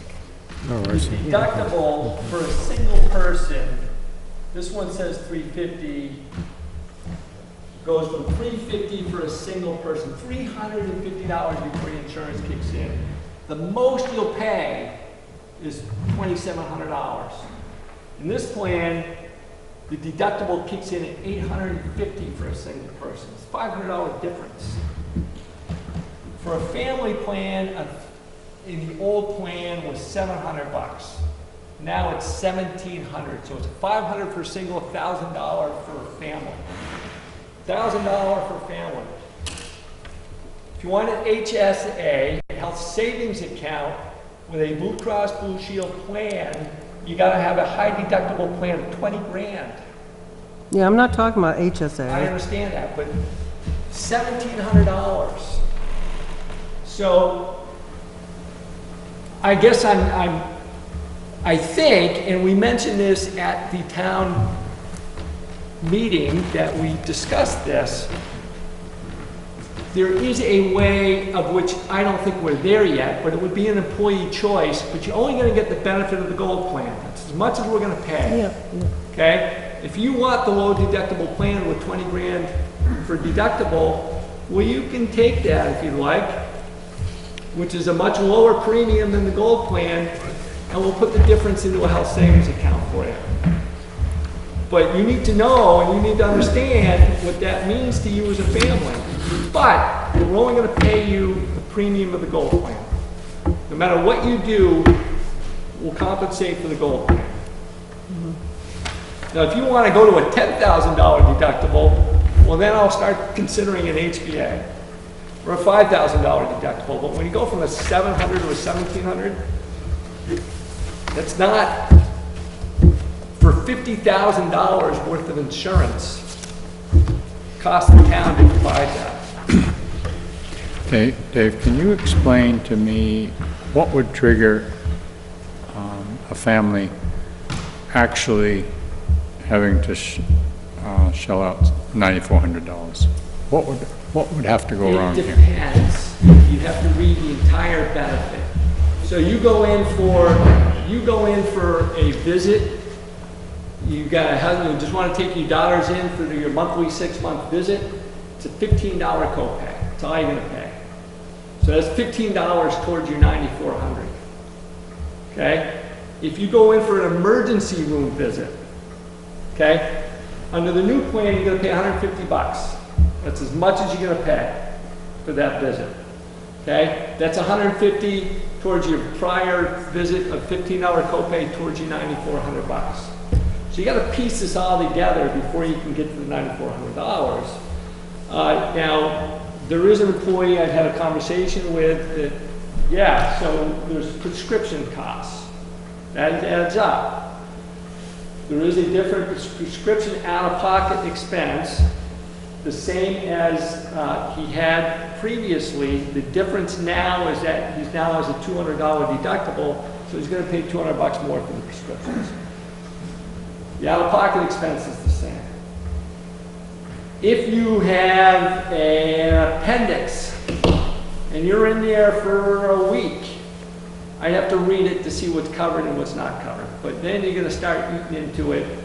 But remember, you also have an 80-20 copay, so the insurance is still going to pick up 80% of the cost. You pick up 20 until you hit the $9,400. So you gotta really freaking work, which is why I would say challenge anybody to come to me and tell me what those I'm gonna guarantee you employees as a percentage of the whole $10,000 deductible, I would say, add on $15,000 of out of expense above and beyond that $2,700. We're at about $25,000 benefit, of which we paid $50 grand for. All right, I have a question. So employees currently are paying for a family $700 a month for insurance. Is that right? Say that again? So family, currently, an employee with a family plan is paying $700 a month? For a year. That's before the insurance kicks in. For That's family a year? Of 5, $700 for the year. Now it goes to $1,700 for the year. Year. I can hear you. Emphasis on that. Yes. So they still have to. 80 grand for payment for the last 11 years. We haven't changed it. We decreased the spending on hardback. We got rid of an employee, but everybody wants to know where the highway crew is. Oh, that's okay. Well, we'll send them out and shovel the front walk. Well, how come they're not up on Hartland Hill? Well, because I don't disagree with that. I do not disagree with that, all right? I don't disagree with that. I agree with you. I would like to see, okay, an HRA, however, right? An HRA would help the employees with their out-of-pocket spending, which has gone from $2,700 to $9,400. generally helps with Not the deductible. $9,400. That's That's only right if there. something happens. Well, something always happens. Something always happens. You know, insurance is for an emergency. It's not for a guarantee that you're not gonna pay anything. Everybody's gonna pay. Yeah, and they've been paying. So my view of this is that this is a correction.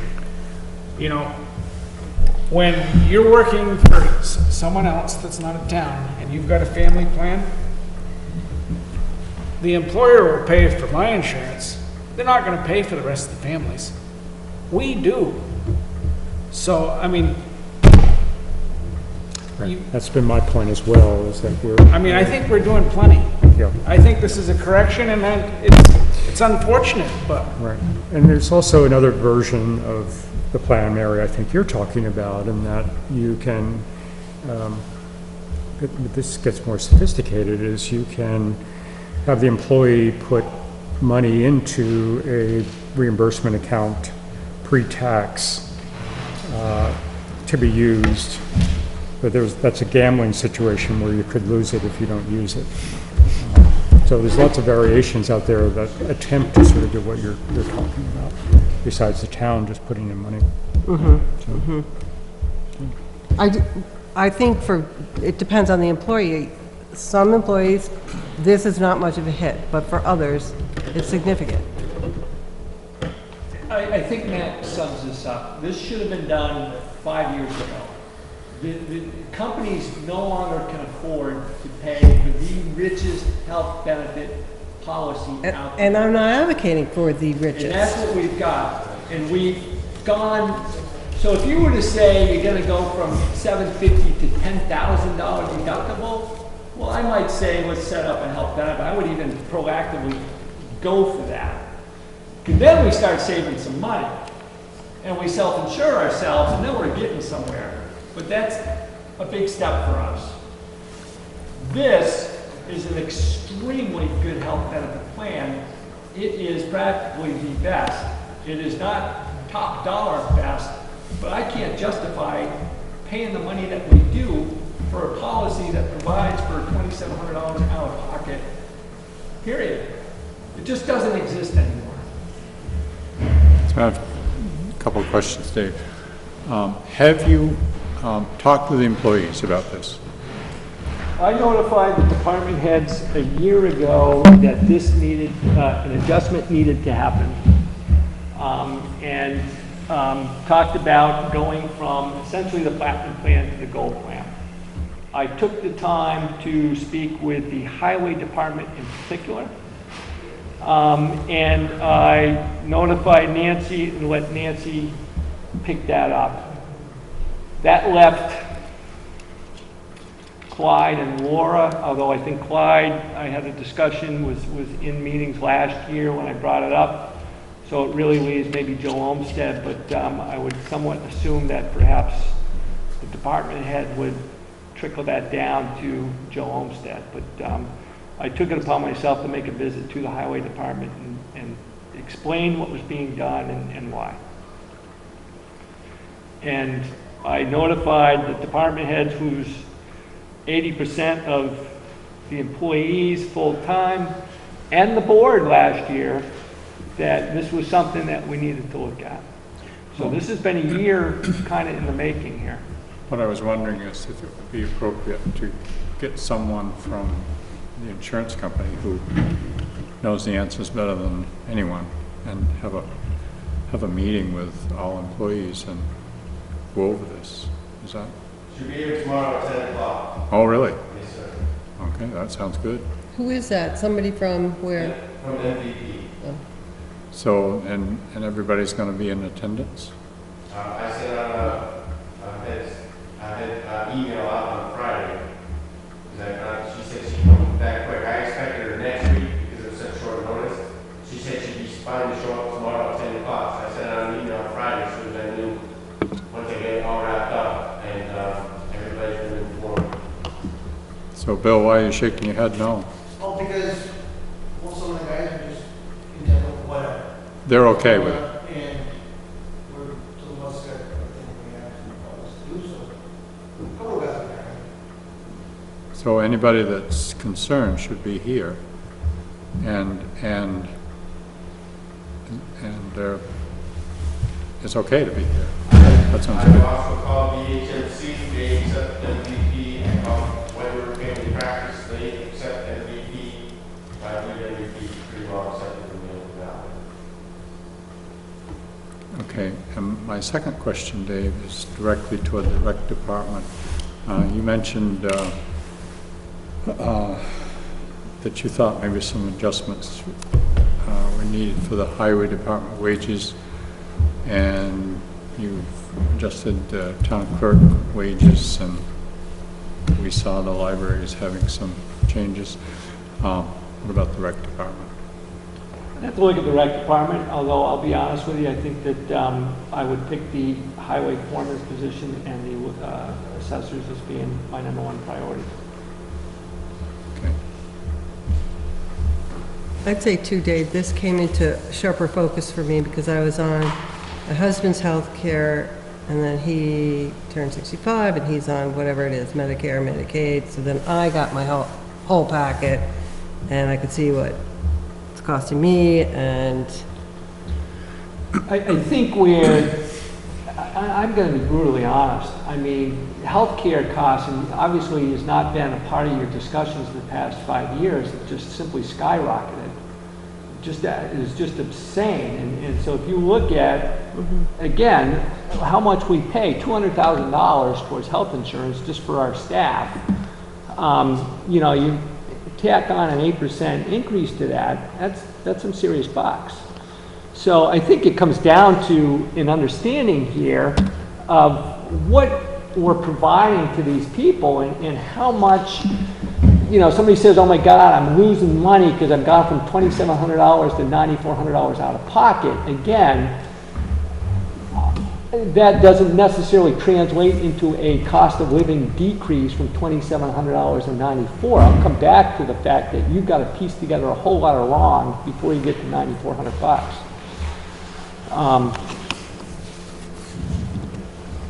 You know, I think that you need a firm understanding, and again, let me pull this up here, of the cost of money that you're paying, and again, the benefit that you're getting back. And again, if given a different situation, and if we were not in the budgetary constraints that we're in, I'd say take that money and put it towards wages because it's a better benefit. But at the end of the day, I can't justify, and this is, I can't justify, until we can do a better job putting a product out there, it's very tough to justify one before the other. It's just a difficult thing for me to do.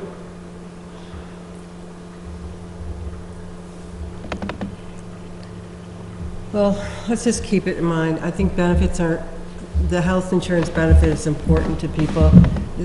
There's no chance of getting a bonus when you're a town employee. Like if they were corporate employees, they get all sorts of bonuses and raises, and so I think for health insurance. Well, not necessarily. You know, Oh, you yes, gotta, Dave, you yes. gotta perform pretty That's not darn true. good before people start shelling out money. And that's not to say we don't perform pretty darn good, but Yeah, I'm talking about corporate life.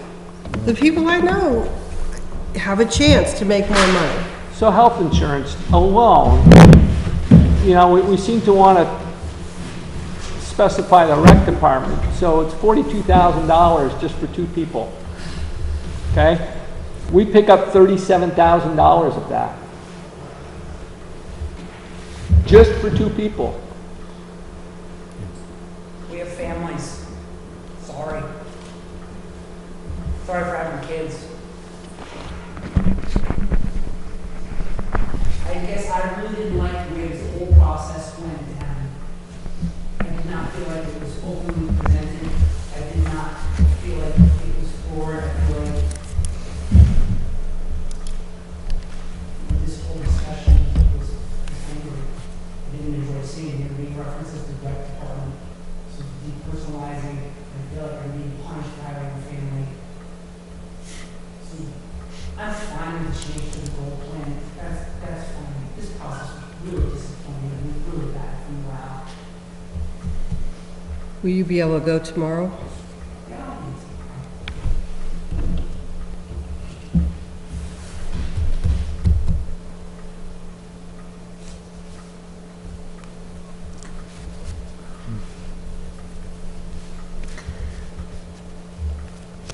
You know, I worked in, as many others have, in institutions where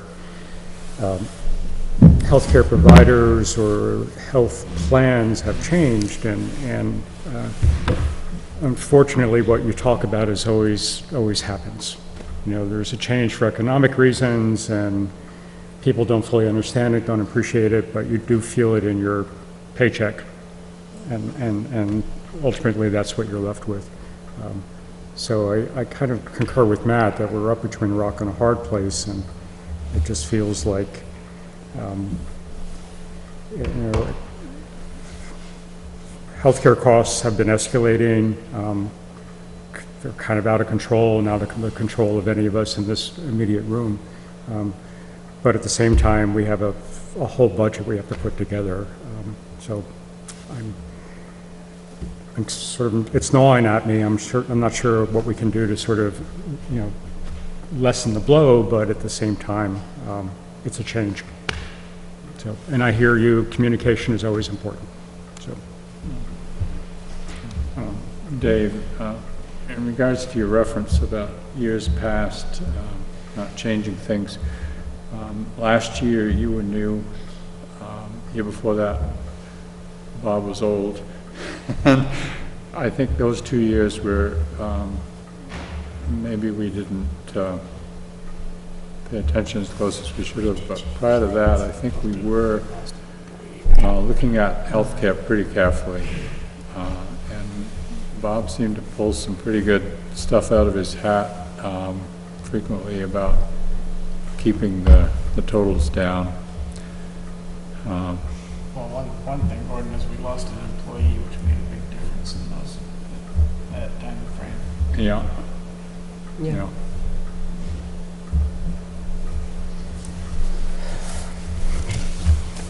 Well, for the minutes, I'm just going to say, Dave and Mary went toe-to-toe. How's that sound? Okay, I'm going to say, discussion of health insurance was spirited and lengthy. Okay? I'd like to bring up another thing on the budget. I could go over bumps a lot easier than I could have somebody get sick and it cost them a fortune. But, and I'm not suggesting making any changes in the healthcare thing, but I wonder if we might save some money by allowing the pavement to weather a little longer before we fix it, in general. Those are fighting words. There's no savings. Well, I wonder, but that's what I want to discuss. Well, If a road is deteriorating, and say it takes 10 years to go from brand new to unacceptable, and where are we? Where are we in that picture? I don't know, have you been on Clay Hill? Not for a while. Well, if you've been on a road that's starting to crack up and you get on it, you can save a lot of money by not letting the base deteriorate it further and further damage. Okay, that's what I wanted to hear. So Matt, you're talking about the eastern side of Clay Hill. Or any road in particular. Right. I mean, Ferry Road, that should have been done 3 years ago. It's cracking up, and Yeah. you know, 3, 4, another 2 years, it's gonna be junk. There's no doubt in my mind. Yeah, I think the auto shop down at the end of Yep. Ferry Road lets that go so they can get more suspension work on the way. Typically, what we do is put on a layer. I was just thinking about Route 12. They call it a wearing course, actually. Yeah. So I was thinking about Route 12, how they let that go, and let that go.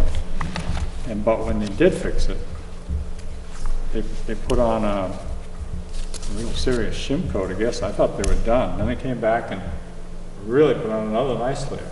And is there any, would that be something we ought to do?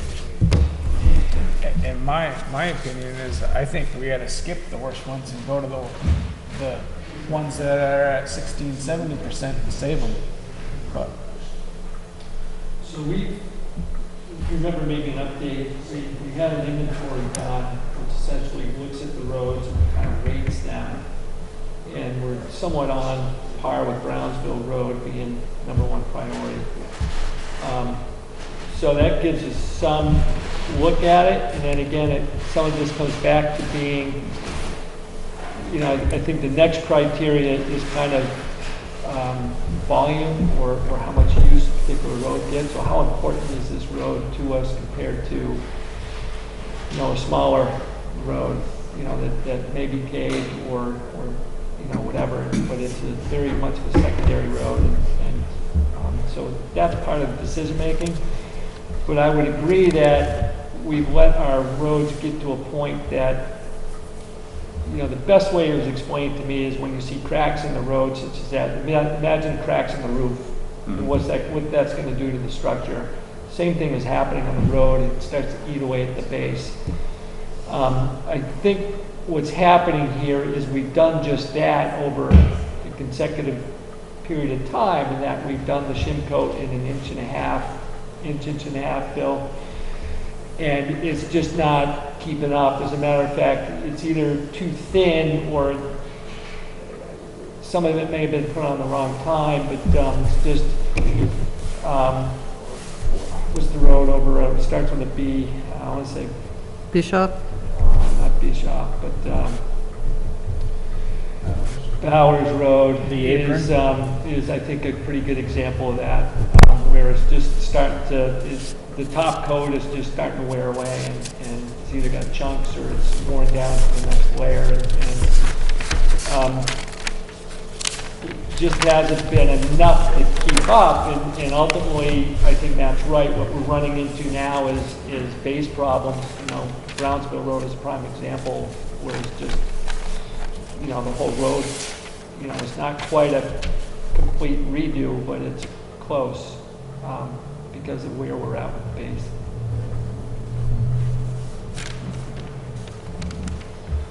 So if we develop these serious potholes right at the intersection like they were there last year, are we prepared to fix those in such a way that they don't just immediately come back? Well, it's Four Corners. I'm saying last year we had some tremendous potholes, right?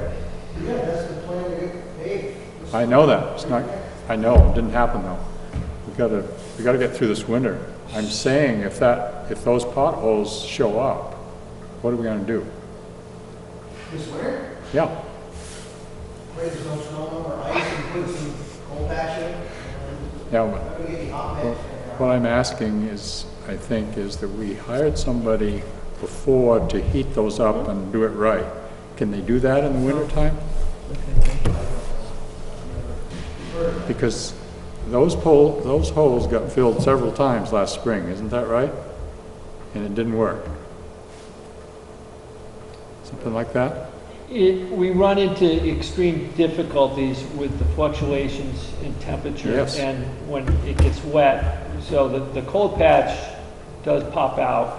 So you put it in, you get rain or weather, and plow goes over it, it just pops right out. I'm not sure, short of filling it umpteen times, I'm not sure we're going to get much result. We can't, better result than that. You can't,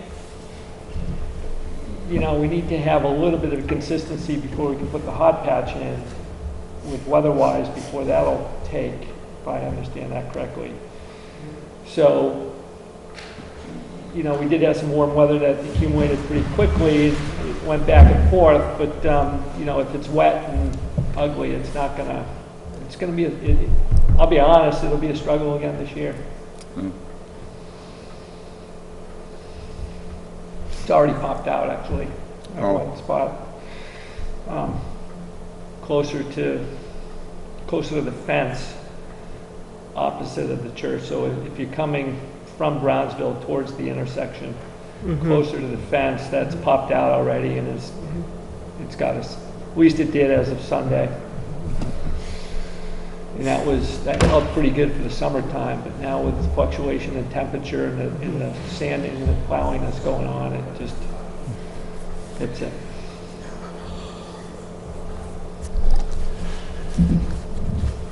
They were actually paving Portsmouth driveway.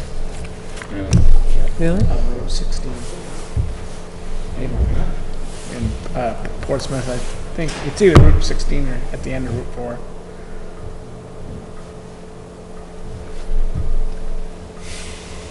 People are still trying to get stuff done. So that is kind of a Thank you, Nancy. big jump. I think that the ultimate, I think that for better, for worse, the end game is to get more towards 180, and trying to do that over like a 3-year stretch and not a 5-year stretch. But noticeably a jump. Have we, in that same regard, do we have too many roads that are paved?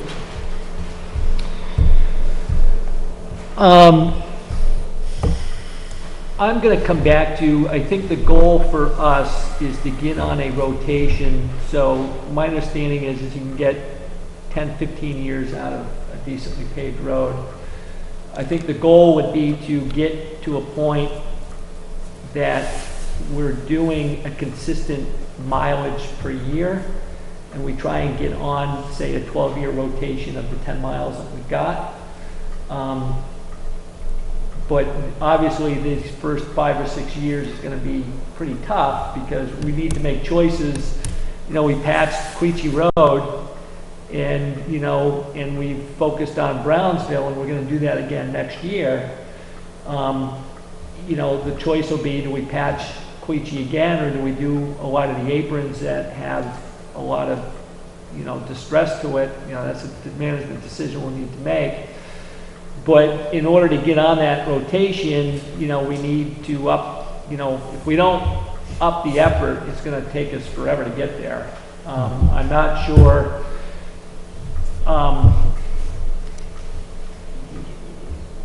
you know, ripping up and going back to, you know, Mill Street maybe or something, but I think that I would come back to just having a consistent program would probably be beneficial. So without going from 10 to 8 or 10 to 6. How many miles of pavement do we have in all? I understand we have about 10 out of That's all. 67. I would have guessed it was small.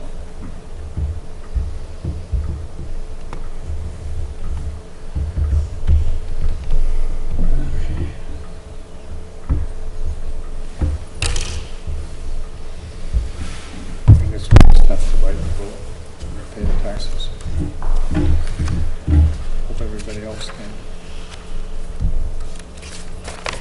I think it would be worth going through and finding some of those spots. You know, again, we pointed out in kind of a short time, $5,500 or so. You know, again, I think that would harp that, you know, we've softened the blow a little bit here. You know, last year, this year, you know, we kind of we've worked on that deficit and kind of straightened that out. You know, I think that at the end of the day, we're looking at a 4.5% budget increase cumulatively, even though the tax rate says 9.5. And last year, we did rectify a fund deficit with surplus, and I'm not sure that was, you know, I think that was a good move. So, you know, without having to borrow or needlessly raise the tax rate for that. So, you know, I think that we've made some corrections here, you know, for better, for worse. And I think that this is, you know, kind of a part of that. But I don't think we're quite through this yet, though.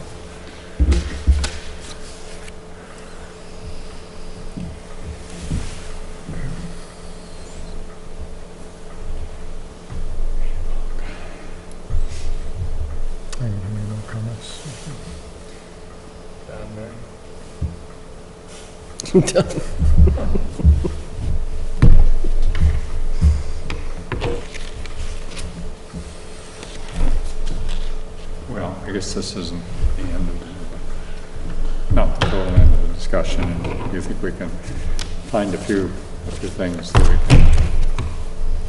I know you mentioned a couple as you were going along.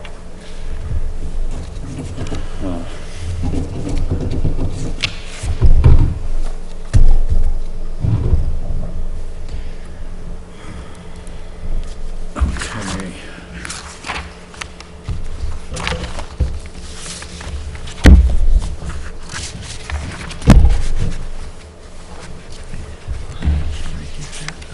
Yes. Is there any other adjustment to the agenda that we to bring up? Anybody else? Other than to talk about health insurance.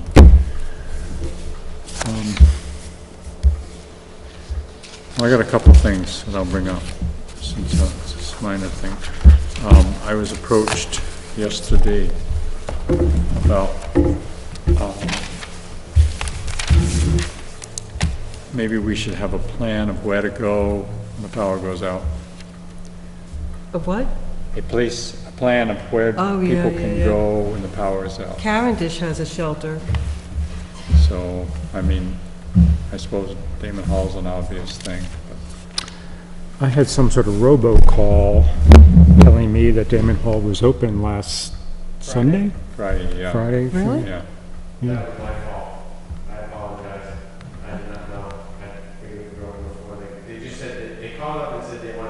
warm up and recharge your cell phones. Who said that? Red Cross. Oh, They couldn't get hold of the brick church. oh, They couldn't go to the brick church. So I take full blame for that. Well, it's not blame, I mean, that's, I took the name down, we called them back, but we told them, we weren't open on the weekend and we closed at 4 o'clock.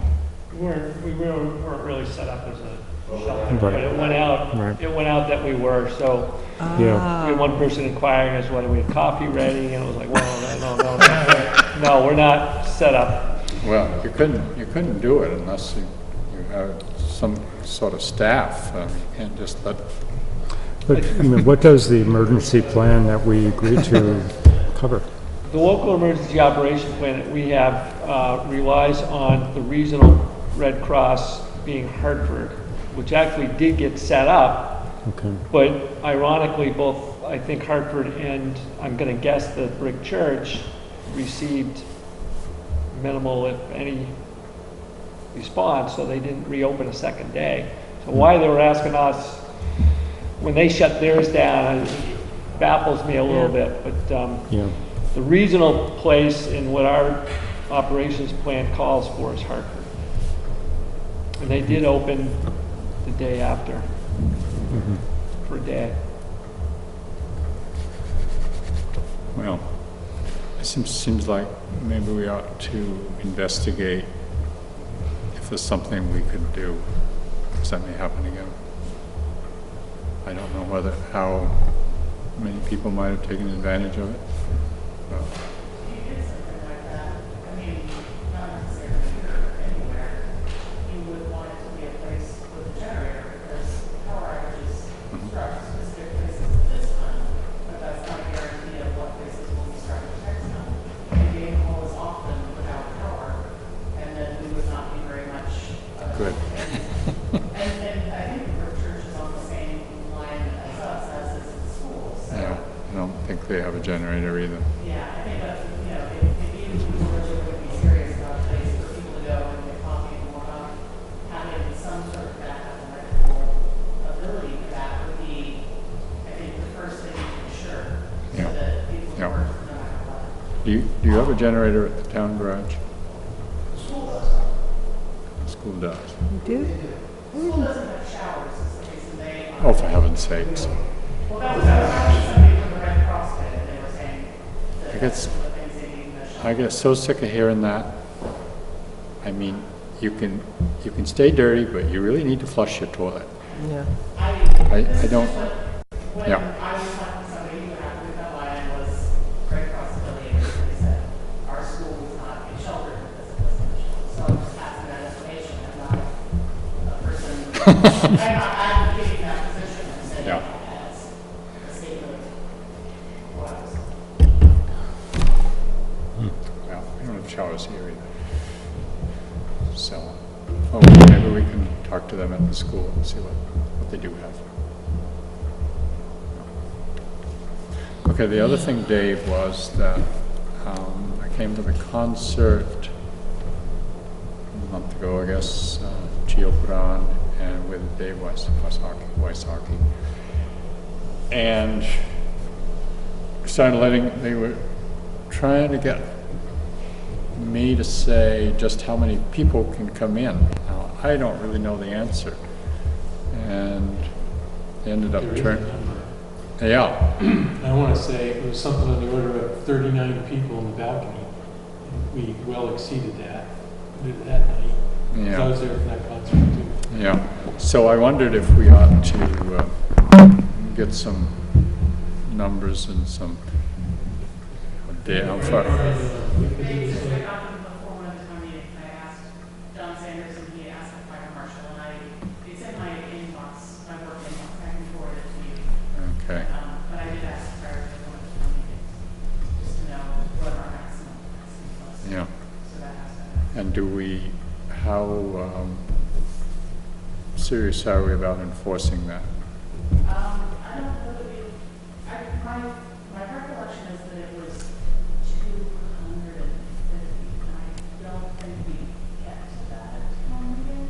Yeah. But It sounds high to me. yeah, it feels a little high to me. Don't say it's below 100 on the floor, like Yeah. Because when that first came out, I can't remember exactly when that was, but it struck me as a guy who's doing sound in here on a regular basis that, okay, you see that number before and regularly. Yeah. Well, But it's the balcony that. the balcony was pretty crowded. Right. But the way, Yeah, could be. the way they had this area set up, there was a lot of wasted space, so I don't think that, probably totally we weren't overboard.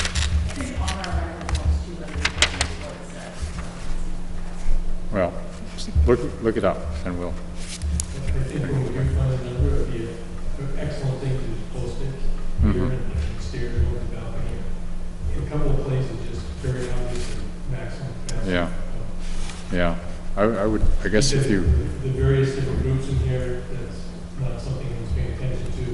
And I know with that particular concert, caught them off guard when the people showed up. yeah, They were expecting Absolutely. about 50 people, they were hoping for 50 people to get a really good article in the paper and then yeah. it was slammed. But from a safety point of view, the balcony is probably more of a concern Yeah. than this floor here. Either way, I think those numbers are based on the ability of people to safely enter in a certain amount of time. Yeah, And just having an easy prompt or something, once we figure out what that is, would be good.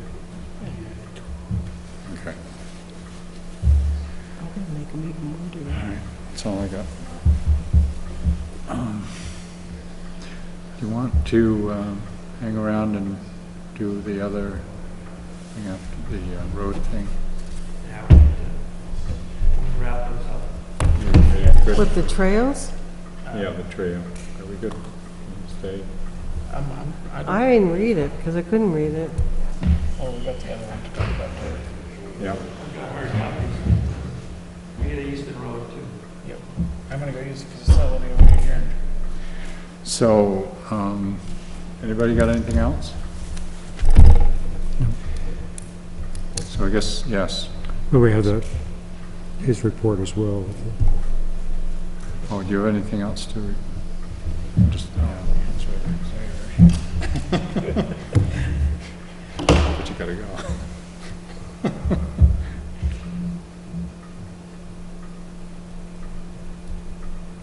I think that sums it up. Okay. So we'll take that. So we're done. Thanks, everybody.